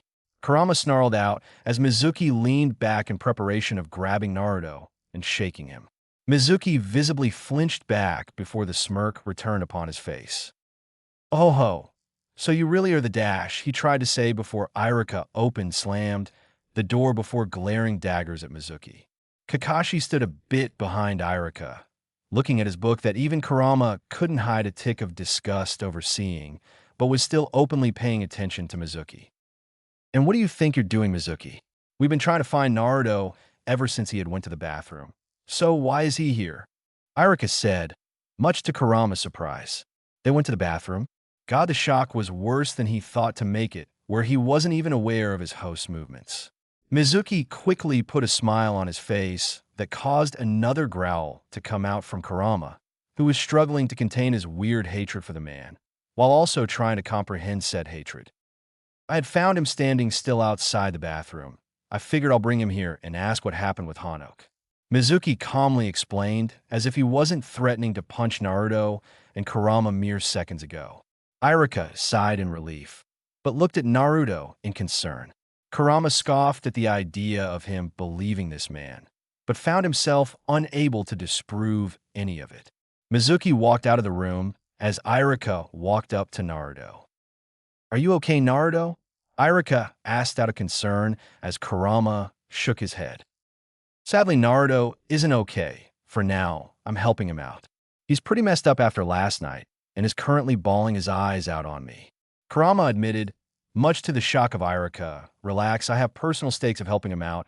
I'm not going to go out of control and stuff, but watch out on that Mizuki guy. He looked like he was about to harm Naruto," before smirking when I interrupted him. I trust you enough to know of me, so don't betray that trust. Kurama continued as Irika nodded firmly, now knowing that Kurama was on their side. He didn't fully trust him, but he trusted him enough with Naruto's well-being. Okay, Irika seemed to pause as Kurama rolled his eyes. Kurama, now can we get on with it? Kurama answered sharply. Noticing the flinch from Irika, he sighed. He didn't want to scare him. Sorry, I guess I also just want to rip apart whoever did that to that man. He apologized, much to the shock of Irika. Kurama could apologize? Kurama snorted, fully knowing what Irika probably was thinking as Irika stuttered a bit before coughing. Oh, okay, Kurama. Well, we're thinking of adding a new edition called Pre-Academy Level as to start the Academy a year earlier to prepare kids towards the Academy. We were thinking of enrolling Naruto into its first year, if that's okay with you. Is it? Irika asked, as Kurama seemed to ponder. They were asking him over this? Heck, they were asking if that was okay with him. The irony wasn't lost upon the demon fox, as he struggled to not burst out laughing at it. Give me a bit, stay put. Kurama instructed Irika in the most neutral of tones, who nodded as he saw the eyes fade away towards a soulless gaze again, inferring that was probably when neither soul was in control of the body. Kurama's gaze had a sharp crimson overlaying the blue undertone, while Naruto's was the exact opposite look, with a sky blue overlaying a deep crimson red. He chuckled a bit from that. They were basically two souls in the same body, working together. It nearly made him forget that Kurama was responsible for tons of murdered folk with how he treated Naruto. Nearly. Kurama, on the other hand, was back towards Naruto, who still balled on his fur. He raised a paw and tried gently laying it on Naruto, who looked up towards the fox demon, tears still rolling down his face. Naruto, Irika was wanting to ask something. I talked to him a bit, and he was wanting to offer you to be enrolled in the academy a year early. Kurama started, noting that Naruto was immediately trying to protest. He held up a paw finger in universal sign of wait. I know you want to find Hano's killer. Naruto nodded firmly at this, wiping his tears a bit as he did it. But you need to get better as well. Think of it this way. You can use the time at the academy to be able to look around for clues about it. You got me here, and I'm sure if you ask that old fart and gray head, you can get some help around it. It'll be a good experience for you to also make new friends. Maybe Choji will be there too. Kurama listed out, watching the once tearful face slowly become more and more excited, leading a smile to reach its way onto both of their faces. And no, you aren't skipping out on Choza days. He makes good food that I know you like too. I'm not letting you skip out on your meals. He winked with a hearty laugh that most would find terrifying and a sharp grin to meet it. However, to Naruto, it was a sense of safety that came from it, a sense of home. Now go on. Irika is probably getting tired waiting on you. Kurama said as Naruto nodded with a grin, finally fading away from the caged area. Kurama felt two presences nearby in the cage and looked towards a seal, but couldn't see a thing. He looked confused for a bit, but shrugged it off. Probably wasn't anything important. Naruto, Irika asked as he saw the blue eyes fill back those gray-tinted eyes. Naruto blinked a bit before grinning. Did I worry ya? Naruto asked to the laughter of Irika, who proceeded to hug him. Irika-sensei, he asked in confusion before hugging him back. Soon Irika moved back with a sheepish look on his face. Naruto looked as if he just remembered something. Kurama was saying you wanted to enroll me in some pre-academy thingy-bobber, right? Sign me up. Naruto grinned with a thumbs up, completely missing the shocked look on Irika's face fade into a content smile. So the 9 Kurama really can take control here and there, but looks to be really nice to Naruto, even comforting him. I should take them to the Hokage. Irika thought to himself, finishing with a determined nod.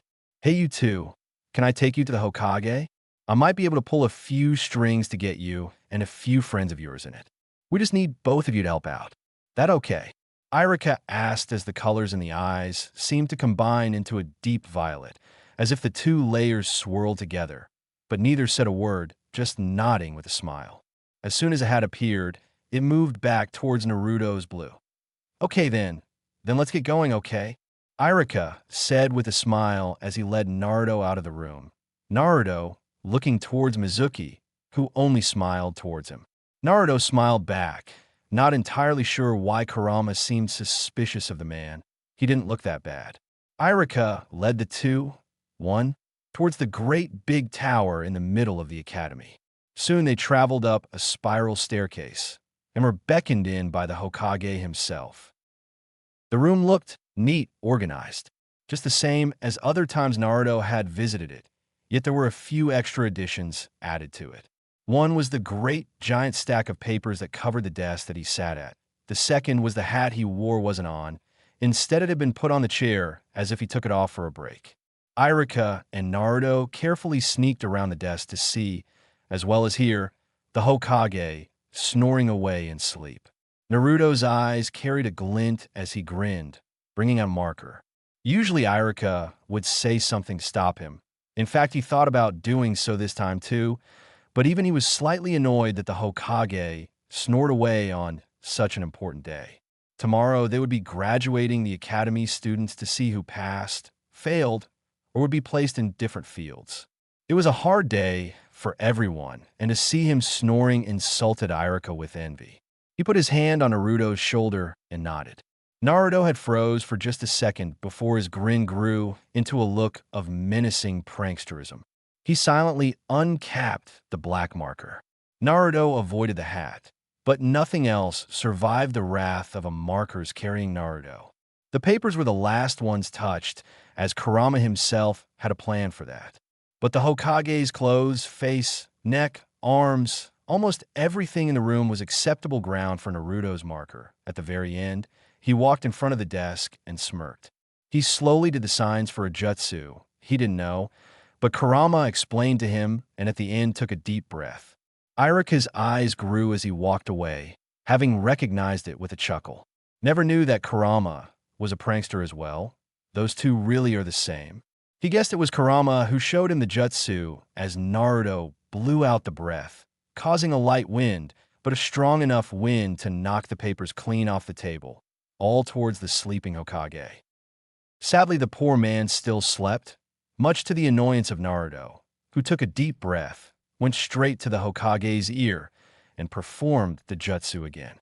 He jolted with a shiver rushing down his back from it, before noticing the room in a mess, as Naruto was finishing another jutsu he knew well.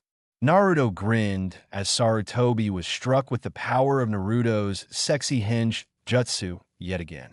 Blood splat from his nose in a rush as he fell backwards, passed out. Irika hastily looked away in time, but even he couldn't hide the start of a nosebleed that came on. Naruto burst out laughing from the well-timed jutsu strike, while Irika just groaned in annoyance. Great, now I get to wait until he wakes up again. Irika whined, before looking at Naruto with a sigh. Ramen, he suggested as Naruto responded with a resounding yahoo. The fact that it didn't wake Sarutobi scared Irika more than he wished, knowing that it wasn't him actually dying or anything, but still being disappointed over him falling for such an obvious hinge transformation. The two of them moved to leave, talking about grabbing ramen, but then Sarutobi groaned. Both Naruto and Irika glanced at each and slowly, as if they were the second hands of a clock, ticked their heads towards where Sarutobi was. The man deadpanned at the two as they mechanically, tentatively, walked back on over to the man. Old man, Naruto asked bravely, only receiving an annoyed glance from the man. He soon fell silent aside from the mental laughter from Kurama and himself. Wow, he looks absolutely stunning with that. What's that phrase everyone says, but never really means Naruto? Kurama was laughing, nearly panting from it, as he asked Naruto. Teamwork makes the dream work, he suggested, much to Kurama's amusement. Yeah, that thing. Thought that was good. We sure showed him, Mr. Old Important Fart.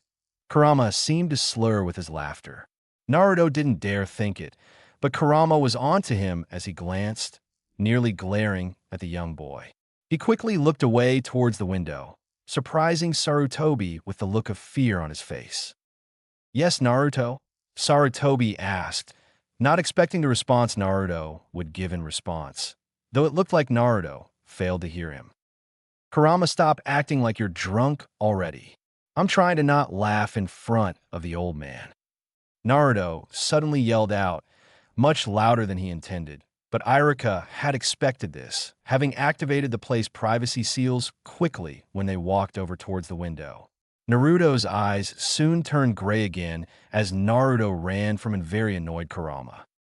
I'm not drunk, you brat. Get back here, Kurama blurted out next, as they noticed the eye color seemed to shift from blue to red over and over again in a certain rhythm. Kurama, stop chasing me already. We're making a scene. Naruto blurted out again, as that seemed to stop the mental chase. Wait, what? OS. They can hear us. Kurama hid his curse well, surprised that they accidentally were using the mouth of the body. AGHH Kurama, now look at what you did. Naruto seemed to pout with the whine in his voice. Sarutobi couldn't help but try and hide his snickers at the two. Iruka wasn't faring much better himself in that department, as when Naruto yelled that out, it seemed to kickstart the chase all over again. Sarutobi and Iruka decided to let the two have their bit of fun while they talked, appreciating the entertainment and payback in terms of Sarutobi that Naruto and Kurama by extension gave him. I take it that this is what you wanted to tell me?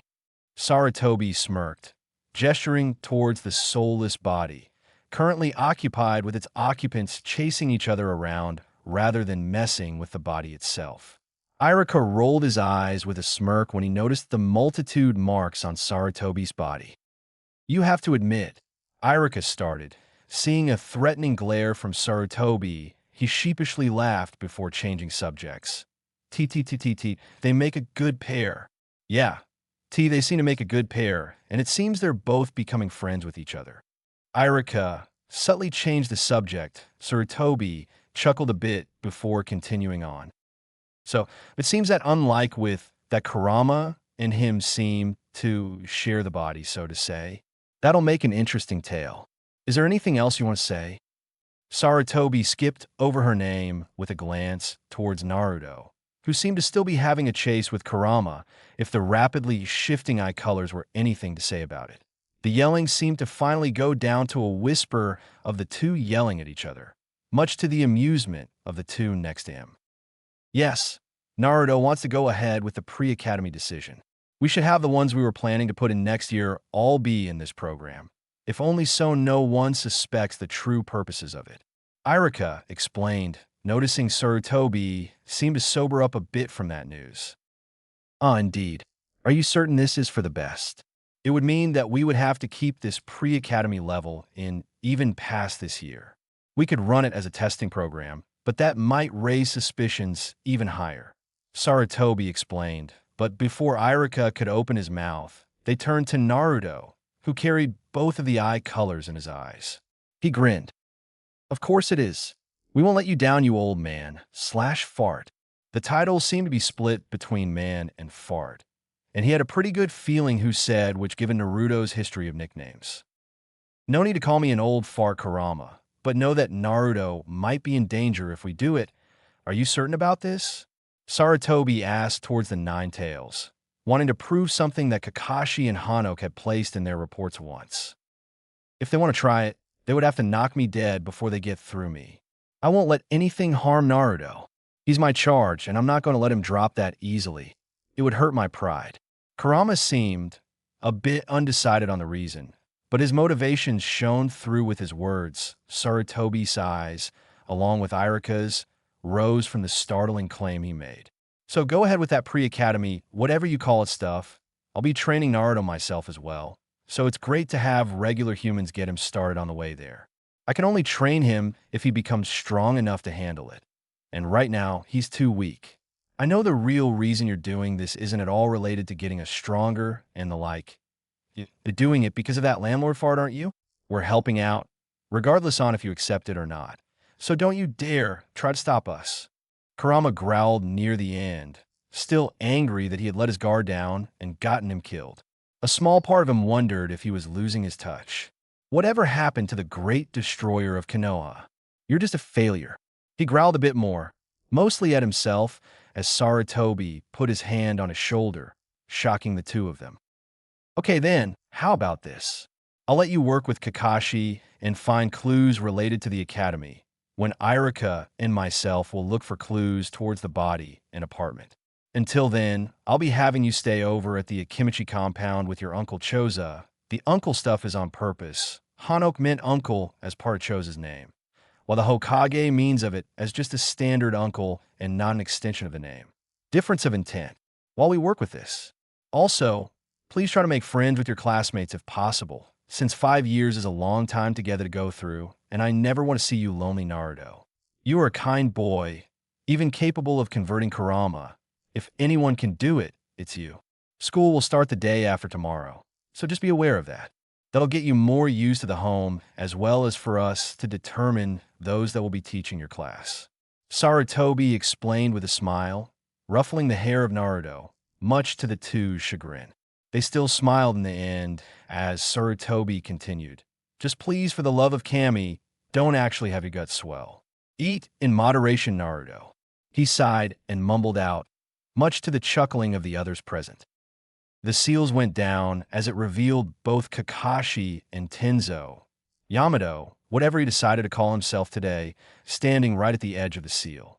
Kakashi looked up. Silence befell them until Tenzo smirked a bit.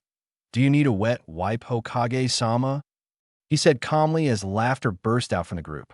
Kakashi didn't show his laughter, and Tenzo looked like a stone brick while he mentally laughed his butt off. But Sarutobi quickly saw through them as he unleashed unrivaled rage towards them all, quickly and effectively shooing them out of the room. The four stared at each other as they heard Sarutobi slam the doom, mumbling about childish adults. The four started snickering as they walked away. That was some perfect timing, Yamato. Kakashi chuckled. Seemed he was going by Yamato right now. I'm more surprised that he didn't immediately try to pound us in the next week for that one. Kakashi admitted with a shrug. Naruto, as seen from the blue eyes currently shown, looked towards Kakashi. Yes, Naruto? Kakashi asked. Who do you? Do you need any? Naruto started, ending with a groan. Who do you think killed Ono-sensei? Naruto asked before mumbling. Might as well start with that one. The silence was baffling, and the question cleanly cut through the elated mood that was going through. A groan came from Kurama as he looked at Naruto. You really don't understand tact, do you? Kurama asked to Naruto's sheepish face. Sorry, Kurama. Kurama could only shake his head at this. Kakashi finally coughed, snapping their attention back to him. He sighed, trying to collect his thoughts before looking straight at Naruto. I don't know enough to even begin answering your question there, Naruto. And this really isn't something you should help with. Kakashi explained, putting a finger up when he saw the dual colors flare up in protest. Sadly, I have no choice but to accept your help if Irika isn't saying anything to agree with me, saying to keep out of it. Kakashi sighed in annoyance. Honestly, I don't have any suspects yet, since we yet to even get to the autopsy, which might be delayed for quite a while. For some reason, the doctors keep delaying it, and it's starting to get annoying. Sadly, we don't have anything we can do to help with it. Unless... Kakashi said with a glint in his eyes that the dual-colored Naruto grinned to. Kakashi said nothing more, but Irika continued on with a glare towards his superior. Not that I mind you helping, but you're not breaking into a hospital or anything. Don't you dare, you too. If you get in trouble, it will fall down on all of our dash. Irika tried to say as Kakashi covered his mouth. Irika rolled his eyes. But all of our butts, he said sharply instead. Instead, try to find what you can without being illegal. I'll be checking the apartments later on to check on if we can find some evidence. Sadly, I bet someone already cleaned up the scene after you saw it, just to hide the evidence itself. Whoever it is has connections, but I managed to ask the Aburamas for some of their jutsu bugs in order to bug the room in case someone came and disturbed it. They agreed and left some there and told me a while ago that someone moved in but proceeded to kill the bugs. By the time A and B arrived to check it out, whoever it was gone. It's annoying, but I have to hope they left something behind. Irika finished in annoyance from that fact. He groaned lightly before Kakashi stepped back into Naruto's attention. Now, Naruto, Kurama, you know that this is going to be pretty dangerous, right? Whoever killed him is probably also after you guys. Heck, we don't even know why he died. Kakashi tried saying, seeing the dual colors sharpen themselves. So what?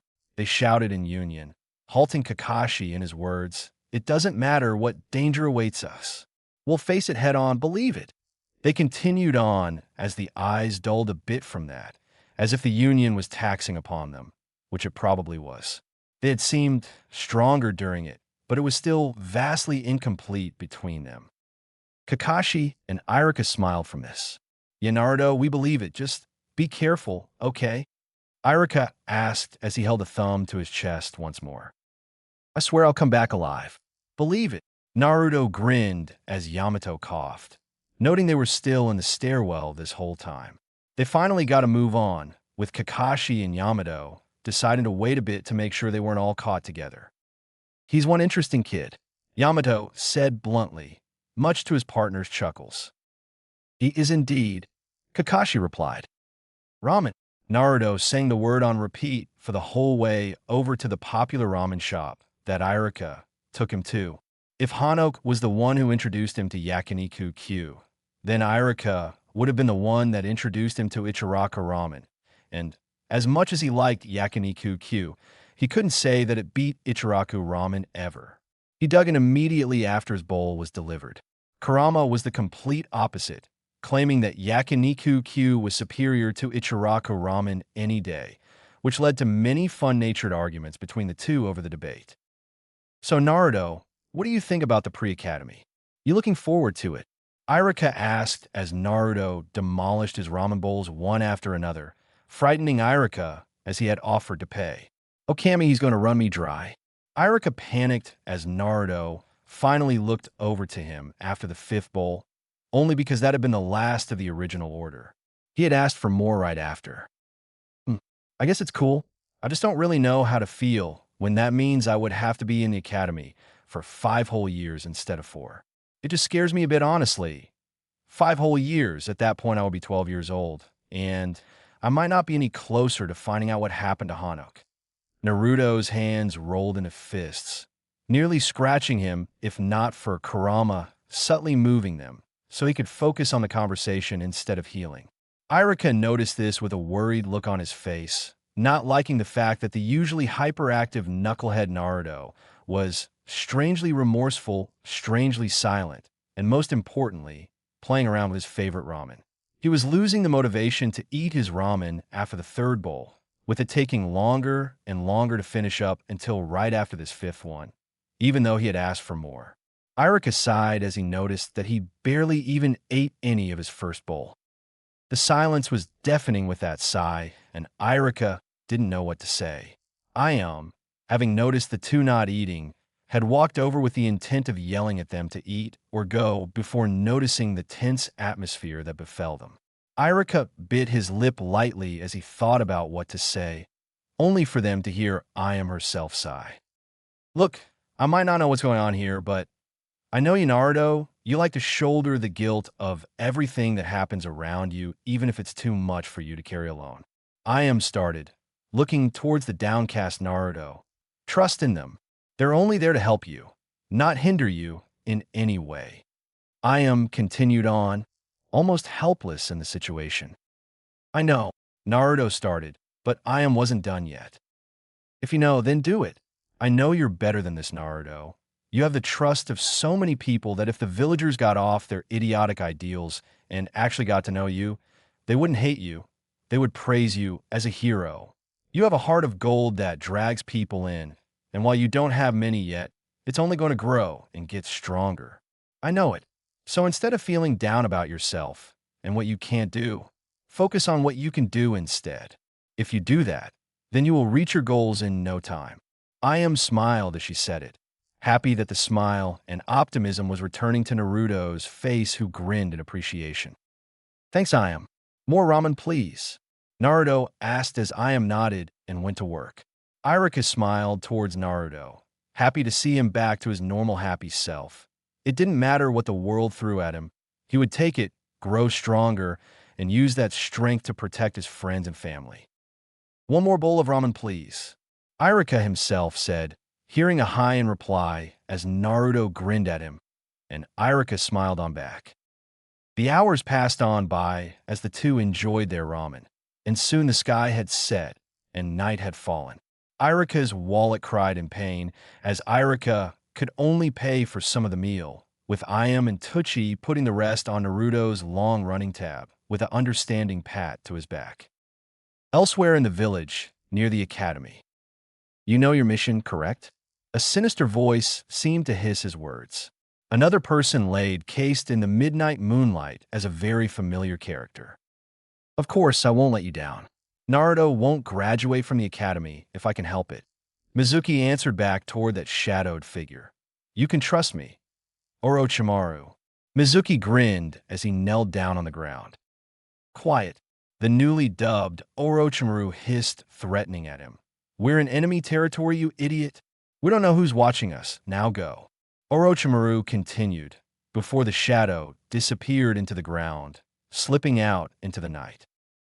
Of course, Mizuki said with a smirk, even though Orochimaru himself was long gone. A kunai went towards a hidden ANBU agent, who fell down dead. I'm well aware of idiots trying to interfere. He smirked before getting to work. Naruto yawned as he found himself in the cell-like room inside of him once again. He smiled as he looked to Kurama. Hey, Kurama. He waved as he got closer, noticing the worried look on his face. What's wrong? He asked. I'm not sure exactly, just a gut feeling honestly.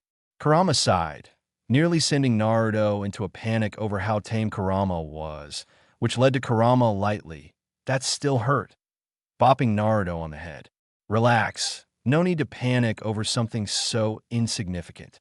I called you here more so that we could practice actually dragging your chakra out and using it in the form of jutsus. For the most part, you have a huge amount of personal chakra, not even including mine, but because of that, your chakra control sucks. Kurama casually and calmly stated, as if it was simple fact, which it was. As mad as Naruto was for bringing that up, Kurama was completely correct in his statement. No matter how much Kakashi and Hanok had trained him, his chakra control still remained almost completely terrible, to the point where he struggled with the leaves and tree climbing exercises. As cool as his race with Sasuke was, he had yet to be able to even go back all the way to the top since that day. And even halfway was a huge struggle. He had temporarily broke through his chakra control barriers that day, but not truly grown into using it. Naruto sighed in defeat, leading to a smirk to take Kurama's face. And that's why we're here, in the center of your body. I'm going to teach you how your chakra network works, and since we're here, it should be much easier to control your chakra, since you're in the body itself and not outside. Kurama explained as Naruto nodded. He had felt powerful here for some reason, which if Kurama's statement was true, which it was, that made sense when put in that context. The chakra network is the system in which your body pumps its chakra around, going through to each part of your body. These have specific points of chakra, where the chakra is stored, powered up, and taken to whichever part of the body needs it the most. When you were doing tree climbing, it went to your feet. When you're trying to do the leaf exercise, it went to your head, then to your hands when you went for manipulating it around. It was a matter of which part needed it. Kurama began, before looking towards Naruto. Naruto was downright confused. It was so obvious it hurt Kurama, as that was the simplest part of the explanation to get through. A groan escaped Kurama as he asked him what he was confused about. If the chakra points are where everything is stored and stuff, then where are we? Naruto asked, surprising Kurama with how thoughtful it was. We're in the very center, a chakra swirl that your father placed at your stomach in order to seal me at. It is at the very core of the network and integrates my chakra with yours. Kurama desperately hid the stutter, but saw the glint in Naruto's eyes. He glared harshly at Naruto as the boy wisely said nothing about it. So, this is the center of my chakra? Then why does it look so? Naruto struggled to find a word for it, but Kurama had a pretty good guess as to what he meant. Empty. Kurama saw Naruto nod to that. Well, that's because this is more a physical representation of the chakra field and is used to give a physical place to house me. The only reason it looks like this is because that's how it was designed in order to fit around my size and demeanor. Most chakra centers, or swirls, don't have a physical realm to step into, since it would just keep the chakra compressed and ready to use. You don't have to worry about that because of the insane of chakra we possess. Thus, it's much harder to control the chakra within you. Kurama explained, still seeing a slightly confused face on Naruto. So basically, because you're here, my chakra is forced into a physical form to house you. Yet we have insane levels of chakra that make up for that. And those factors together make my chakra control so bad. Naruto summed it up as Kurama nodded. Why didn't you say that to begin with? Naruto yelled out of frustration, soon carefully backing up to a frustrated Kurama. What do you think I've been trying to explain to you? Kurama yelled back. Naruto screamed as the two chased each other for the remainder of the night. Point 2 and the same. Chapter 3, Pre-Academy, Hinata. Naruto didn't know how to feel as he woke up in the Akimichi compound. He looked around in confusion before seeing Choji as he opened the door, looking just as tired as he was. Today's the big day. What do you think about this whole pre-academy thing? Apparently, it's more a new type of training in order to help prepare us for becoming genin. Choji said, Naruto having stopped him from grabbing chips from his bag as he talked. It was normal at this point between the two, as Choji tended to forget what he was talking about while he ate. Naruto let his arm go when he finished. I'm pretty excited honestly, but I can't help but being a bit nervous. Why suddenly create this right before the school year started? Heck, they even did it drastically earlier than usual as a prereq program type deal to go into the school year itself. Naruto inferred, causing a wide-eyed Choji to look at Naruto in what looked like mock fear. Who are you and what have you done to Naruto? Choji seemed to gasp in shock as they both burst out laughing at the joke. Oh, hot. Naruto rolled his eyes as Choza decided now was the time to come out.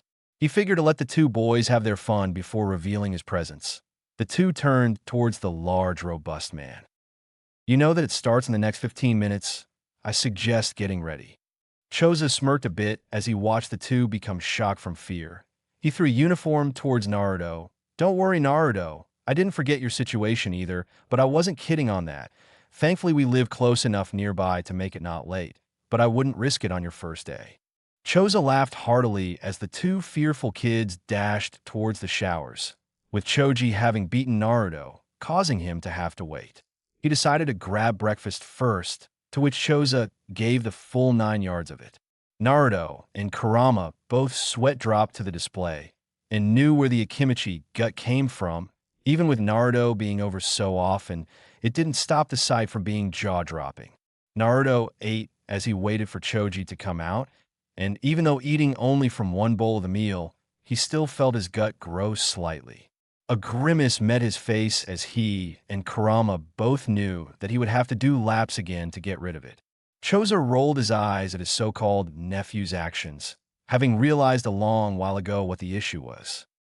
You know that there's a technique we have to help you with that?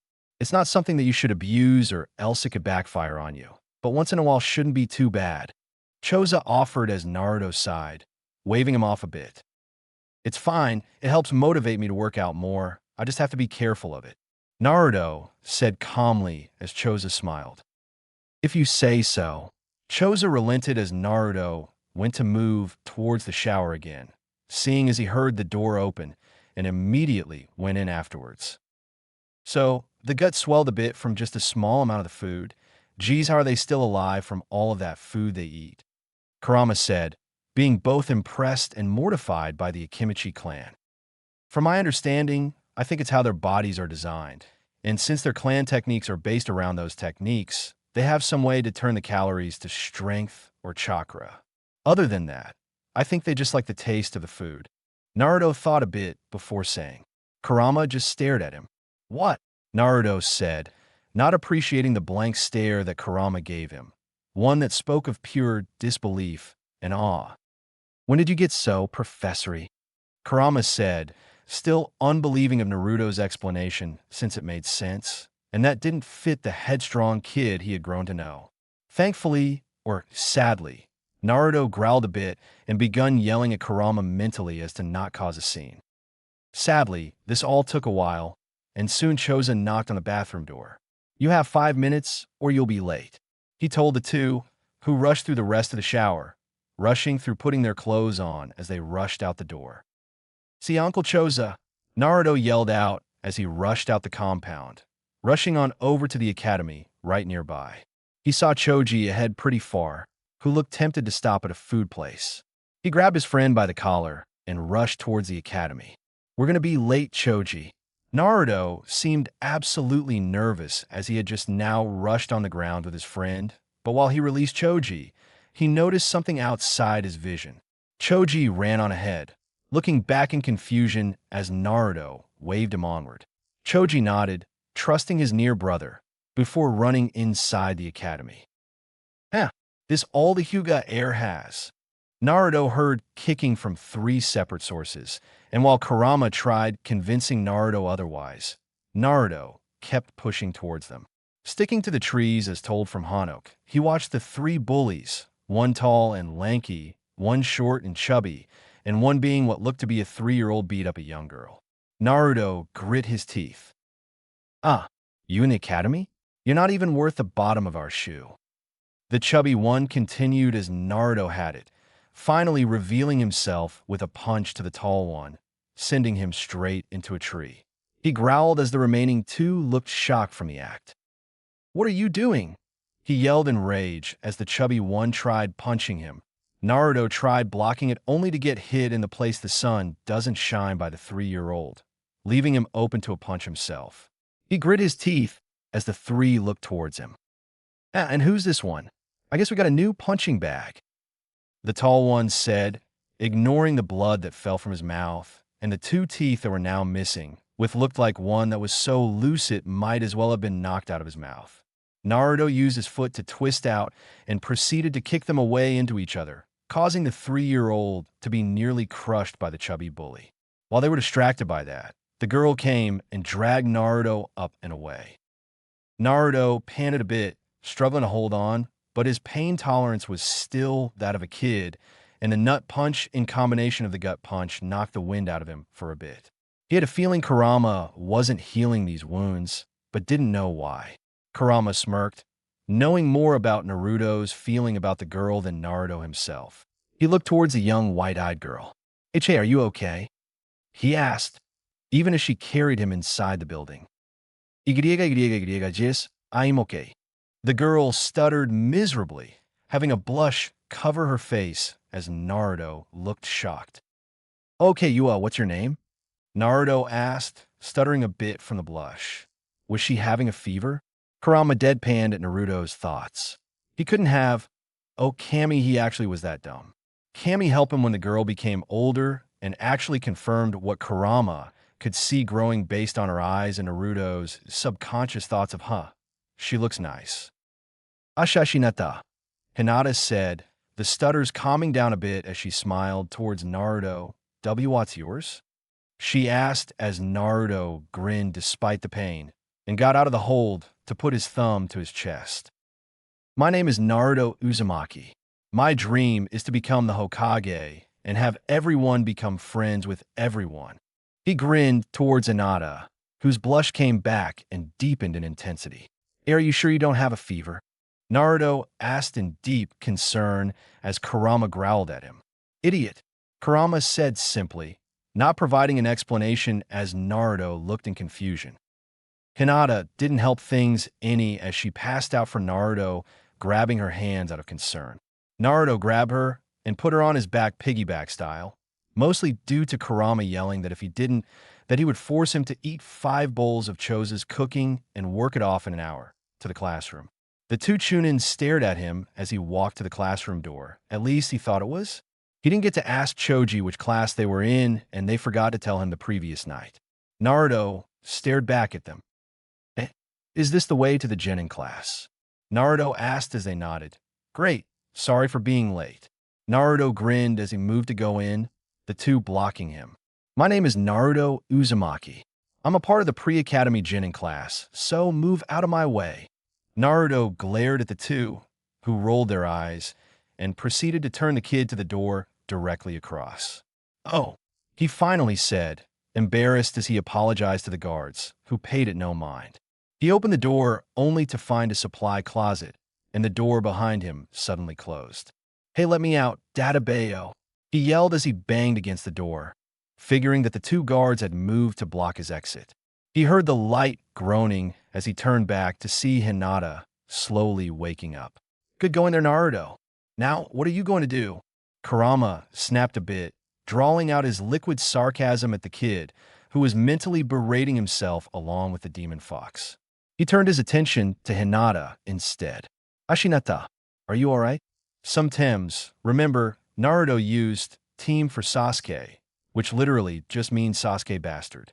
Since the character himself uses it, I can, as long as it fits the character, locked us in here, Naruto explained as Hinata's blush hit full force. Trapped in a room, alone with Naruto-kun, Hinata thought as the blush became too strong again and she passed out again. "Hinata!" Naruto yelled in a mixture of confusion, frustration, and terror. Kurama just burst out laughing. "What's so funny?" Naruto demanded of his partner, not caring that anyone heard him. Kurama looked to remove a tear as he slowly ended the laughter. "Okami Naruto, you are a riot with how dumb you are." Kurama chuckled a bit as Naruto growled. "What do you mean by that?" Naruto countered as Kurama shrugged. "Let's just say Hinata has a crush on someone and let you figure out the rest." Kurama said as Naruto basically had question marks spawn all around him with how confused he was. Frustrated at not finding the answer to Kurama's riddle. He thinks it's a riddle. Kurama couldn't help as the laughter went back in full force again, annoying Naruto as he ignored his fox demon friend. He turned his attention towards the door.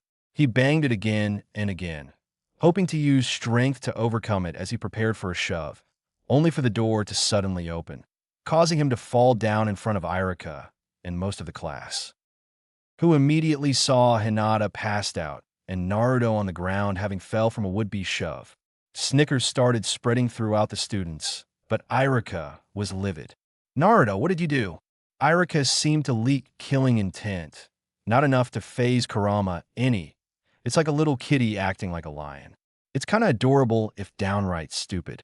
Kurama shrugged, but made most of the class flinch and walk away, with the sole exception being Sasuke, who instead became intrigued by the killing intent before seeing Naruto.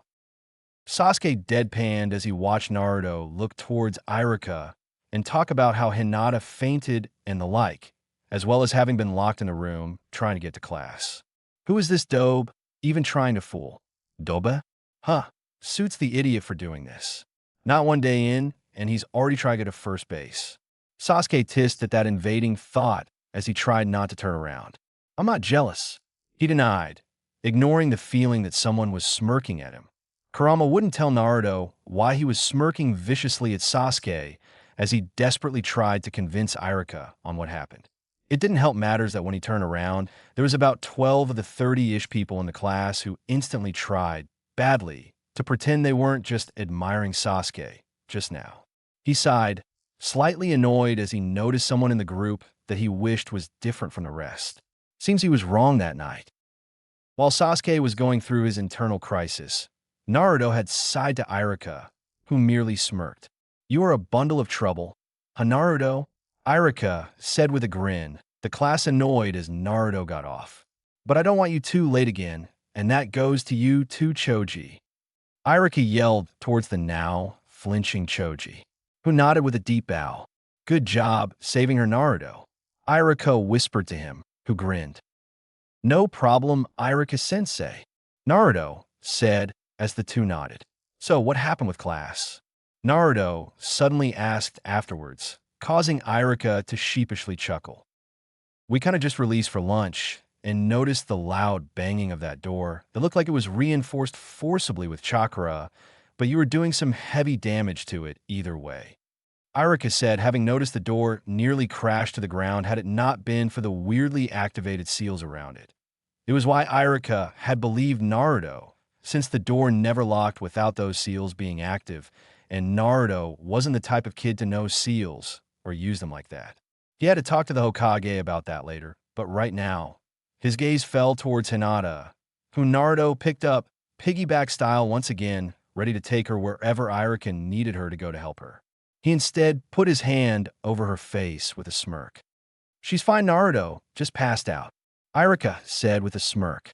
"Naruto, oh Kami, please say he isn't," Irika said, smirk falling into a shocked sweat-faced smile as Naruto looked at him in confusion.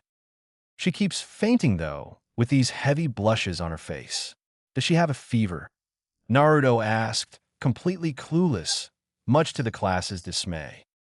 "Naruto, you idiot!" The entire class, along with Irika and Kurama, thought as one. How did he not notice that he was the one causing her to faint? If his story checked out, he saved her from a group of bullies, had suffered injuries only to ignore them to ask about her health, carried her on his back towards the class, then got tricked into a small supply closet. Alone, locked up, just them. Irika had only one thought on his mind as he sweat dropped, much to Naruto's confusion. Hayashi is going to kill him. Hayashi, along with most of the clan heads, were not afraid or wary of Naruto. They treated him like other kids his age. Yet if Hayashi heard about what happened to the two, with them getting locked in a supply closet, together and alone, for well over 4 hours, oh boy, Naruto was going to die from that. Hayashi was just like Ino's father in that sense, with both being very protective of their children, much more in the case of Ino's father, while Hayashi let his children mostly free and watched over them. But Irika was afraid, terrified even at this. Kurama was also confused at this point, noticing fear suddenly spike in the chakra flow of Irika. Why? And more importantly, what was Irika so afraid of? "It's fine, Naruto. If you ever get a call from Hayashi, avoid him as long as you can if possible unless I'm there." Irika tried to tell Naruto, who had ignored every word after his own name. Instead, Naruto was trying to wake Hinata up and failing.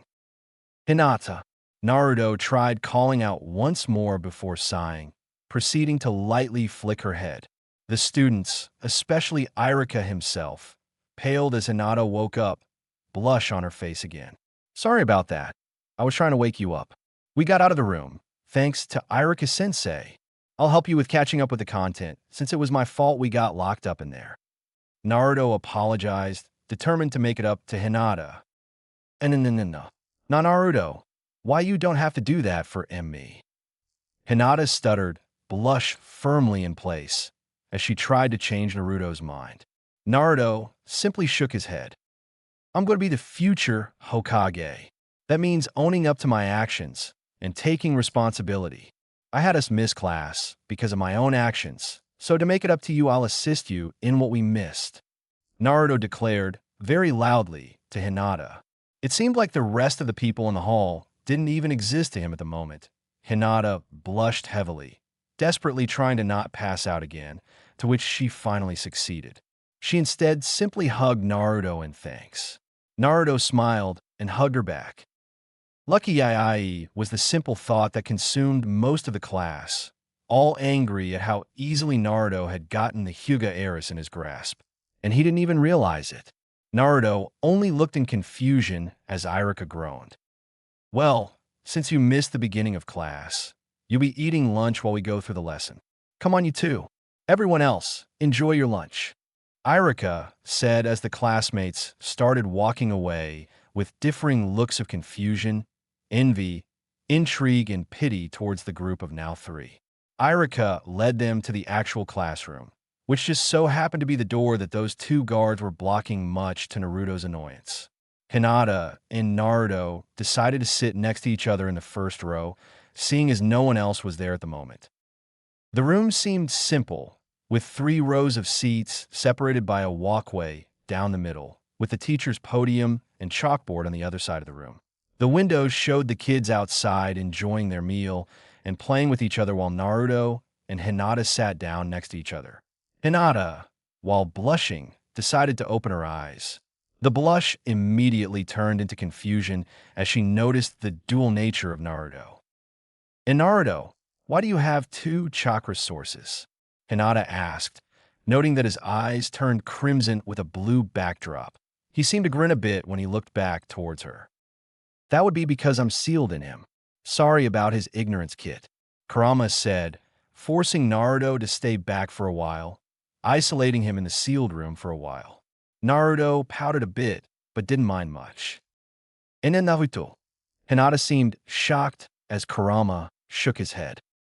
Irika groaned again. Kurama, why are you revealing yourself to her? He asked, exasperated by the demon fox. Kurama grinned in response. So his name was Kurama? Wasn't his name Naruto? Confusion was evident on her face as Kurama continued on. I mean, she likes Naruto, Kurama said simply, happy that Naruto didn't hear this as Hinata's blush went full blast at the truth. So eventually, she would have to find out about me. That, and she's trustworthy. She might be a weak kid right now, but with time and useful training, she'll be pretty strong. I approve. Kurama winked as Hinata passed out, having a bit of a nosebleed. Kurama snickered at this. That, and it's hilarious to tease her. Come on, I have to deal with this idiot being completely ignorant to her crush and deal with it. I get to tease. Kurama said, to which Irika relented, for he somewhat agreed with it. How the he dash? Irika started with exasperation written on his face, only to see Kurama sigh. I wish I knew so I could beat it out of him. Kurama said simply, but there was a hint of a groan in his tone as the crimson faded back to being the backdrop to that sky blue eyes Naruto was known for. What? Naruto asked, looking around in confusion. Hinata. He yelled as he noticed his friend passed out. Kurama, what did you do? He yelled towards his friend, who only snickered as Naruto flicked her forehead again to wake her up. Kurama didn't have the heart to tell him that he was infusing his chakra in the flick to wake her up and didn't need the flick. Kurama needed entertainment and was not afraid of teasing him. He no longer wanted to kill the brat, but tease him mercilessly? Fair game. Thankfully, while Kurama knew how to read Naruto's thoughts, Naruto didn't know how to read his, much to his pleasure. A small part of him was disappointed, while the other was thankful that it meant Naruto didn't have to see all the gruesome things that Kurama had done or the violet-colored gate that locked some of his memories away. He didn't know how to feel about either part, and once again grew silent, much to the annoyance of Naruto. Naruto, Hinata groggily got up, her standard stutter not even showing up from the lack of realization as Naruto grinned. From on top of her, right next to her face, Irika and Kurama groaned verbally as Hinata passed out once more, blush once again reestablished. And maybe it would be better if you gave her some space, Naruto? Irika suggested, to which Kurama begrudgingly, stupid humans spoiling his fun, agreed with. Naruto moved to the next row up, hoping that it would be better than directly next to her, which it was after she got back up via the chakra-infused flick. Irika had to agree with Kurama. He didn't have the heart to tell him about the fact that all he needed was to just tap her with his finger to have the same effect. Once more, for what was soon starting to get annoying rather than endearing, Hinata woke up. She looked around before Irika stopped her. Hinata, are you okay? Passing out that many times in a row cannot be good for the brain, so I have to ask. Irika said, as Naruto panicked and nearly spoke up, if not for Kurama growling at him to wait. Hinata shyly blushed and looked down, twiddling her fingers from embarrassment. As long as you're okay, I don't mind. Let's begin, you two. Irika said with a smile before starting with the introduction to chakra, explaining stuff that Naruto somewhat innately knew. While Naruto was bored and struggling to stay up, Kurama was snoring and Hinata was paying close attention to the basic explanation. Hey, Kurama, you there? Naruto's eyes were drooping as he asked. Kurama seemed to ask, but most likely it was a sleepy nod towards Naruto. Naruto sighed. I assume you're bored too? Naruto deadpanned, but couldn't really blame the fox seeing as he could barely stay awake. Yeah. Honestly, this is all stuff that I already know, and I believe you do as well, but I would still pay attention, just in case he says something you don't know. Kurama shrugged, yawning a bit as he explained to Naruto, who seemed unconvinced. Why should I do that? Naruto asked, more like whined, to Kurama, who rolled his eyes tiredly. Say he's teaching chakra control. He could explain the tree-walking exercise you already know and mention a tip that makes it easier to work with your chakra, stuff like that. Heck, he might mention something or somewhere you could go to research yourself. I want you to become strong. Any less is an insult with your training and by extension, an insult to me. Kurama really couldn't care for tact at the moment with his explanation as he yawned again before facing Naruto. Naruto seemed to think a bit before disappearing from the room in his mind. Kurama rolled his eyes, hoping his tactless explanation reached his kid's head. Kurama shrugged once more before going to sleep, not really caring if he was right or wrong. Kurama sadly wasn't right, unless Irika had said something important during the time Naruto was talking to him, since all Irika did was go for a basic understanding of something Naruto already knew, much to his disappointment. Naruto sighed a bit as he walked towards Irika. "Yes, Naruto?" Irika asked as Naruto thought a bit, much to Irika's shock, before responding. "Well, my chakra control, to quote Kurama, is terrible. I know how to do the tree walking and leaf concentration exercises, but with the tree walking exercise, I can't complete it unless I was competing with Sasuke's team." Irika glared a bit at that before bopping Naruto and telling him no cursing. Part of him wondered where he even heard the term. Either way, I only know a bit of what he was telling me. I have a lot of chakra, but because of the whole sealed fiasco, it takes a lot more to convert it to chakra instead of physical representation, Naruto said, looking back to his paper as Irika mentally sighed in relief, knowing that Naruto had written this out with the help of Kurama and didn't just suddenly become a genius on him. "Do you have any way for me to improve that?" Naruto asked as Irika smiled. "Well, you could always head to the Academy Library. There's a good amount of scrolls that could help you along that path. And I'm sure Kurama can help you pick out scrolls that would be helpful to you," Irika asked, feeling that Kurama had snorted at him, which was confirmed when Naruto rolled his eyes at his partner. "Wait for tomorrow. I was going to take the whole class down there in order to help them set up some basic jutsu techniques between them. For what I hear, you're good at the hinge, much more than most kids your age," Irika said, seeing as Naruto grinned under the praise. Irika proceeded to give a stern look in response before continuing. "However, you don't have any other jutsu techniques on you." Naruto deflated back down and nodded. "They told me that the academy would teach the jutsu. I just had to practice the chakra control. Physically, I'm well off." Irika shot an eyebrow towards the gut, noting the glare Naruto gave him. "I live with the Akimikis. Just one bowl does this," Naruto said, still keeping the glare on Irika, who apologized with a sheepish laugh. The glare went away as Naruto groaned. "Then all of this stuff happened, and I want to get stronger. To protect them.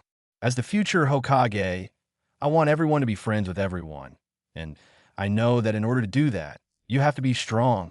And I was too weak to protect him," Naruto said, not noticing the tears that were starting to take hold until his voice broke off. Irika sighed, grief bleeding through that loving gaze he gave Naruto as he knelt down to the aforementioned boy. "I know, Naruto, but you're not weak," Irika said as Naruto glared at him in disbelief. "You aren't." The glare seemed to increase in intensity as he continued on. "Your heart, Naruto, your heart." Irika sighed from the confusion and decided to take a more direct approach with him. "If you were weak, you wouldn't be here. You wouldn't be asking me how to improve. Probably you would have been asleep and not paying the least bit of attention, and I know it, but you're here. And because of that, I think that you're strong. Weak people give up, walk away, and wallow in self-pity and defeat. You are strong, and I know it, Naruto. Just because you couldn't protect those you love now, doesn't mean you can't gain the strength to in the future to protect those you meet later on. It doesn't make you weak, it just means you're young. You're 7 years old, and it's up to us to protect you right now, to raise you so that when you grow up, you can carry the torch and help the future generations along. Now do you understand?" Irika said, noting that the tears were drying up, only to be replaced by a wobbly grin. "Thanks, Irika-sensei," Naruto said, much to Irika's joy. "Now, when does lunch end?" Naruto asked as Irika rolled his eyes from exasperation. "Oh, I almost forgot. There is no lunch period. Everyone is let out at lunchtime. Irika grinned mischievously at the yelling Naruto gave him, but noticed the shy, shocked smile of Hinata. Seemed she was also listening in, and Irika firmly denied that he didn't forget about her, no matter what anyone said. How about you walk Hinata home? Irika suggested, smirking at the blush that met Hinata's face. I couldn't ask Naruto for TT that. Hinata stuttered out as Naruto, though confused, nodded with a grin. Okay, Irika-sensei, I gotta make sure those bullies don't try attacking her again. Come on, Hinata, let's go. Naruto said, seemingly unfazed by the blush from Hinata. She was so embarrassed that she fell down the steps in the middle, leading Naruto to catch her with a smile. You okay, Hinata? He asked as he lifted Hinata up, only to see, much to Kurama and Irika's exasperation, that she was passed out. Naruto was starting to get used to this by now and only made to put her on his back, smiling towards Irika. You know where she lives? Irika caught him before he left, noting the flinch and awkward silence. Naruto sheepishly laughed as Irika rolled his eyes and shook his head. Come on, I'll lead you towards her home, he said, figuring if Hayashi was going to kill him, to have him do it earlier rather than later. That, and he wanted to watch, he noted with a smirk. Point 2 in the same. Chapter 4, Pre-Academy 2, The Shadow Step Style. Hinata yawned, blinking her eyes as blonde hair came into view, as well as a grin. Hey, Hinata, you're finally awake. A blush made it to her face as she dug into the blonde hair, heart racing from the touch. Irika had told me to wait on him. He's taking so long. Naruto whined, bored from waiting as he looked like he was getting yelled at. Kurama. He dragged out the name as if it bore the weight of his boredom itself. Hinata giggled a bit at it as Naruto pouted a bit from it. Groaning her name as he had done with Kurama's, he sighed before changing the topic. So Hinata, why were you so afraid of heading home? Naruto asked lightly. Hinata flinched back a bit. Well, I didn't want to see you get hurt, Naruto. Hinata stuttered as she explained, tapping two of her fingers against each other and diverting from Naruto's eyesight. And my father can be overprotective of me, to the point that I don't have any FR friends in the village. She continued with a sense of sadness in her tone. Naruto flicked her on the forehead with a grin. You got me. And no matter who your father is, he can't change that. Naruto put a thumb to his chest proudly. Believe it, he shouted loudly. Hinata burst out into giggles once more with a smile on her face from Naruto's confidence. Hinata looked behind and saw Irika walking up behind him silently, putting a finger on his mouth when he noticed Hinata looking at him as he sneaked up on Naruto. He got 2 pieces of chalk erasers out and loudly clapped them next to Naruto's ear. What? Naruto screamed indignantly in surprise as he started looking around for the noise, only to hear it again from his other ear. Hinata was struggling to be respectful and not laugh too loudly at the blonde boy in front of her. It wasn't going too well as Naruto started doing hand signs that seemed to terrify Irika. Giggling, Hinata walked up to the both of them with a smile on her face. Now let's get going. Father doesn't like waiting that long. Hinata said shyly, twiddling her fingers as the two agreed, though Naruto still looked at Irika with a mischievous grin that promised a future prank on his sensei. Irika's eye twitched in response, and followed slightly behind her as Hinata opened the door to the Hyuga compound. The surrounding area was dim in terms of light, with a soul garden near the middle of the compound that was surrounded by multiple houses. A large tree grew from the middle, and a large 3-story house towered over the 2 and 1-story houses that lived nearby. Hinata walked towards that house, passing the tree with a humble bow. Irika also gave a bow, and Naruto shrugged and tried to walk on past the tree, only for Kurama to turn him around and have him bow so he didn't get yelled at while he slept. Naruto rolled his eyes out of ignorance, but Kurama was too tired to explain to him. Hinata walked and opened the door to the compound, only to find a slightly older-looking boy glaring at her. Oh, so that's where you were. Who knew it would take you 100 years to get home, Hinata? What, get lost on the way home out of shame? The boy asked sarcastically, Hinata looking painfully shy under the older boy's glare. WL. Hinata stuttered as the boy ignored her in favor of the two behind her. She gulped at the notice that she wasn't even worth the time of day to him. And who are these two? The boy instead asked, not at all remorseful for his actions. Naruto gritted his teeth as Kurama opened an eye. Sighing, Kurama resigned himself for a lack of sleep as he watched Naruto's anger rose in waves against the calm rage that the boy portrayed. My name is Naruto Uzumaki. I'm going to become the next Hokage, believe it. Naruto stuck his thumb to his chest, but his normal grin was instead replaced with a look of determined anger. The boy didn't really look impressed and only scoffed. My name is Iriki Yumino. Thank you to the one that told me this. I honestly hadn't known. And I am Hinata's pre-academy sensei. I came alongside Naruto here because I want to talk to your father and clear something up before the public rumors muddied up all the facts of the matter. Please excuse us.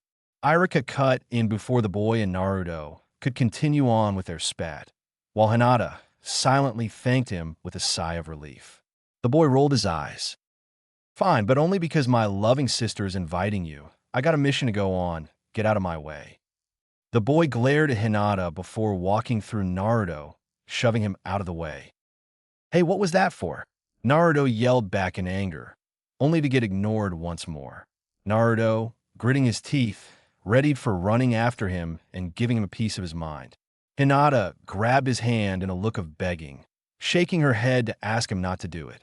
Reluctantly, as well as still mentally cursing the boy, he finally turned back with a humph as Irika sighed in relief, mentally adding that boy to the list of stuff to talk to Hayashi-san about. Be sure to buy the red tomatoes Niji, an older-looking Hyuga, this one without the Byakuren and looking somewhat poor, called towards Niji, who visibly flinched and ignored her. She sighed before bowing to Hinata, looking as if she was terrified of her presence near Hinata. Are you all right? Naruto asked out of understanding, having seen that face in the mirror when he was younger and struggling to get by. He shook the bad memories back as the lady smiled with a nod before walking away. Naruto looked a bit worried and decided to head back later with some food he could find to give them. The group walked inside the rather bland-looking house, doing their best to drive the memory of meeting the boy, or Niji as the lady had called him, out of their mind for the moment. Tatama mats laid here and there, but very little else was visible. They took their shoes off as the group walked to the main door. A older-looking man laid incisor in front of them, but began with giving Hinata a firm stare. Kurama couldn't find any malice within the stare until it gazed and landed upon Naruto and Irika. Kurama smirked mentally at this, much to the confusion of Naruto. So you're finally back, Hinata. What caused you to be so late? He asked with nary a tone, as if his emotions did not exist to begin with. Hinata gulped a bit, but before she could start stuttering, Irika smiled and walked in front. That's actually what I wish to talk to you, Hayashi-san, if that's all right with you. Irika calmly asked, head bowing a bit low out of respect, as Hayashi turned his head towards Naruto. He raised an eyebrow in an obvious question, but it was quickly gone as soon as it appeared. Naruto is here because he was part of the whole reason why we're here, and I figured you would want a first-hand explanation over what happened since he was the one that had saved your daughter. Irika said, mentally smirking as he laid the hook. He knew that if he wanted to get this situated without Naruto getting blacklisted by the Hyuga clan, he had to act fast and intelligently. Hayashi looked back towards Irika, still keeping that passive face on his face. Okay, I'll allow him to stay for the time being, but only until he explains his part of the story. Hayashi said calmly, much to the bitter annoyance of Naruto. Kurama didn't really disagree with his emotions, knowing about the passive facade the Hyuga clan were known for. Thank you, Hayashi-san. I'll make this quick as to not waste your precious time. Earlier today, Naruto here had saved Hinata from a group of 3 bullies that were beating her up. Afterwards, when trying to enter the class, he was tricked into getting locked in a supply closet with Hinata. Sadly, Hinata was passed out from all of that due to her. Irika paused here, motioning towards Hinata to pick up. Ayano, I was passed out because they were all kicking my stomach. I was able to hold on until Naruto showed up, but he provided me with time to rest my wounds and focus on my chakra. Hinata lied with a blush on her face, not at all wanting to tell the truth so close to Naruto. Even though Irika sat in the middle between the two, she could still see Naruto giving her a reassuring grin her way. Then I must thank you, Naruto-san. Thank you for keeping her safe, but how did you get yourself locked in a small supply closet with my daughter? Hayashi asked, his tone becoming colder with each word he said. It was a minute change of tone, but enough to where Kurama kept Naruto from speaking immediately. Kurama, what is it? He said thank you and everything. Naruto whined mentally, somehow keeping a blank look on his face in the process. I don't think he is as thankful as he sounds. Choose your words carefully or you might not live to regret it. Kurama told him, much to Naruto's nervousness. Gulping back a breath he didn't know he held, Naruto, with Kurama's help, began speaking aloud to Hayashi. Thank you for your kindness, Hayashi-san. As Irika-sensei has already told you, I was tricked into the closet. There were two Chunin? I don't know, but they had those vests like Irika-sensei does, blocking the doorway. I asked them where the class was since it was the first day and we were late, so I really didn't know where to go. They pointed me to the closet, so I went there, but then they locked me in. I was carrying Hinata, who was covering, and I tried breaking the door down. Sadly, I couldn't get us out before Irika-sensei came and found us with the rest of the class. So we stayed for lunch in order to catch up only to find that it was after class ended.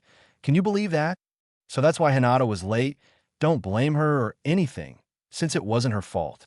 If you want someone to blame, blame those TE idiots that locked us in the closet. Naruto said as Kurama's hold on his speech grew less and less with each word he rambled. Remarkably, Hayashi nodded along and seemed as if he was listening intently on the story that Naruto provided. Naruto grinned at the end, happy to see someone paying attention and not ignoring him out of content, and Hayashi smiled lightly back at the young lad sitting in a sloppy seiza in front of him. He turned to Hinata, smile still on his face. Irika had a stern look towards Naruto as he noticed him almost cursing during the explanation, but said nothing. Is what he speaks true, Hinata? Hayashi asked lightly, but the smile twitched when Hinata flinched back out of fear. Naruto wanted to reach towards her, but Irika sat between them and shook his head, much to Naruto's chagrin at the motion. Hinata looked towards Naruto, and her eyes of fear steeled into ones of protectiveness. She looked back at Hayashi. Yes, father. He came to rescue me from the bullies before I had passed out from my wounds. I am sorry for failing you in that manner. Hinata bowed her head deeply into her own lap, failing to see the look of pride flash across Hayashi's face at his daughter before it faded into his standard poker face. You did not fail me, Hinata. We shall train you more, and I hope you use this experience as an inspiration to get stronger to protect what you call dear. Naruto-san, allow me to express my gratitude to you and an apology for thinking you made yourself out as a fool. Hayashi said respectfully, much to Naruto's glee. Irika looked at him, as well as Kurama, before Naruto grinned and stood up suddenly. Don't worry about it, Poker Face-san. I'll continue to help out Hinata-chan, as she is my best friend, and I never abandon my friends. Naruto said seriously, thumb over his chest once again. Kurama burst out laughing at the twitch that came upon Hayashi's face at his new nickname. Poker Face-san. Irika looked close to fainting as he stuttered out the name. Naruto's grin grew. Hinata was just plain passed out, from a mix of laughter and embarrassment of her friend. Hayashi, however, chuckled along. Irika passed out at that point as Hayashi stood up. Then I'll trust you, Naruto-san, but no one works alone. Follow me if you will. I'll have my guards take Irika-san and Hinata-chan to their rooms, so don't worry about them. Hayashi explained, noticing Naruto's worried glance to his friends. A smile made its way upon his face as he led Naruto out of the room. Kurama watched as Naruto was led by Hayashi toward a rectangular-like room, most likely a training room if the taijutsu class was anything to go by. The tall one, the teacher if Kurama's guess held true, bowed as soon as he saw Hayashi, But that shocked expression turned into badly concealed rage when his eyes shifted to Naruto. Hayashi most likely held a firm gaze based on the fact that the teacher scoffed bitterly before looking away, desperately trying to pretend that Naruto and his very existence didn't exist. Naruto had a pang of hurt rush through his mind before putting on his gleeful-looking mask of happiness he calls a grin. "So, Poker Face-san, why are we here?" Naruto asked out of curiosity, enjoying the expression of pure shock rushing over the teacher. Hayashi noticed the glint in Naruto's eyes and held one of his own, surprising Naruto and Kurama. He has a glint too. He knows. Naruto thought happily, pointedly ignoring Kurama's own groans of, "Oh dear Kami, there's two of them," in favor of watching the teacher stutter unintelligibly. "Well, we're here to train you. I had heard you were trained by Hanok, and I was curious on what he taught you," Hayashi admitted, only to have his eye twitch a bit from the overpowering glint of glee that leaped like stars from Naruto's eyes. "You knew Hanok-sensei?" Naruto practically leaped for joy from it as Hayashi, after a moment of trying to get over his shock, nodded. The rest of the clan members in the training hall seemed to just stop and stare at the pair like they were aliens or something, much to Kurama's amusement. "Why, yes, we were partners for many missions together, as I taught him when he was preparing for his Chunin exams. He's somewhat of a legend here, actually for his actions during the 9-dash. Hayashi stopped talking from the crimson glare that flashed towards him. Coughing, he changed the topic. "I'm so sorry about what happened to him. I promise you that I will do all I can to catch his murderer, just like how you will do everything to protect my daughter, correct?" Hayashi asked, as the crimson faded back into that sky blue he knew. Naruto grinned with a firm nod. "You can count on me, Poker Face-san." Naruto had his thumb to his chest in his signature pose. The other students and teachers openly gaped at the sight as Naruto laughed at the sight. Since he had his eyes closed, he missed the smile that Hayashi gave him. "Of course, let's begin," Hayashi said before rushing at Naruto. Naruto didn't even know what had happened, but the pattern repeated again and again as Kurama led him to safety. After a while, Kurama scoffed and told him to follow his instincts before he started relying too much on Kurama to help out. Naruto gritted his teeth out of frustration, but couldn't deny the fact that Kurama wasn't wrong at that. Apparently what Hayashi meant by "let's begin" was "let's begin beating you up to the ground." "Left," Hayashi said, simply as Naruto had started to jump to the left. "Back and right," he said again as he kept telling Naruto's movements. Hayashi began attacking once more as Naruto got blown back, still conscious this time. "You managed to not pass out, congrats. Usually takes someone about 27 times to do that. You only took 15. Though they actually landed hits on me before passing out, so don't hold your head up too high from that. Well, Irika is waiting on you. So, come back tomorrow, and I'll explain how you can improve your reaction times and start teaching you counterattacks." Hayashi said simply with a smirk as Naruto barely even registered the words before passing out once again. Irika scoffed as he walked over. "Guess you were still mad, Hanok-san." Irika glared without any real weight behind it. More bemused than wrathful, Hayashi shrugged at the accusation. "Who knows? Maybe this will teach him not to get himself locked in supply closets with my daughter or cause her to pass out blushing. I had to test that who my daughter has a crush on. Speaking of my daughter, where is Hinata?" Hayashi said, a light smirk still visible on his face. Irika scoffed once more as he picked Naruto onto his back.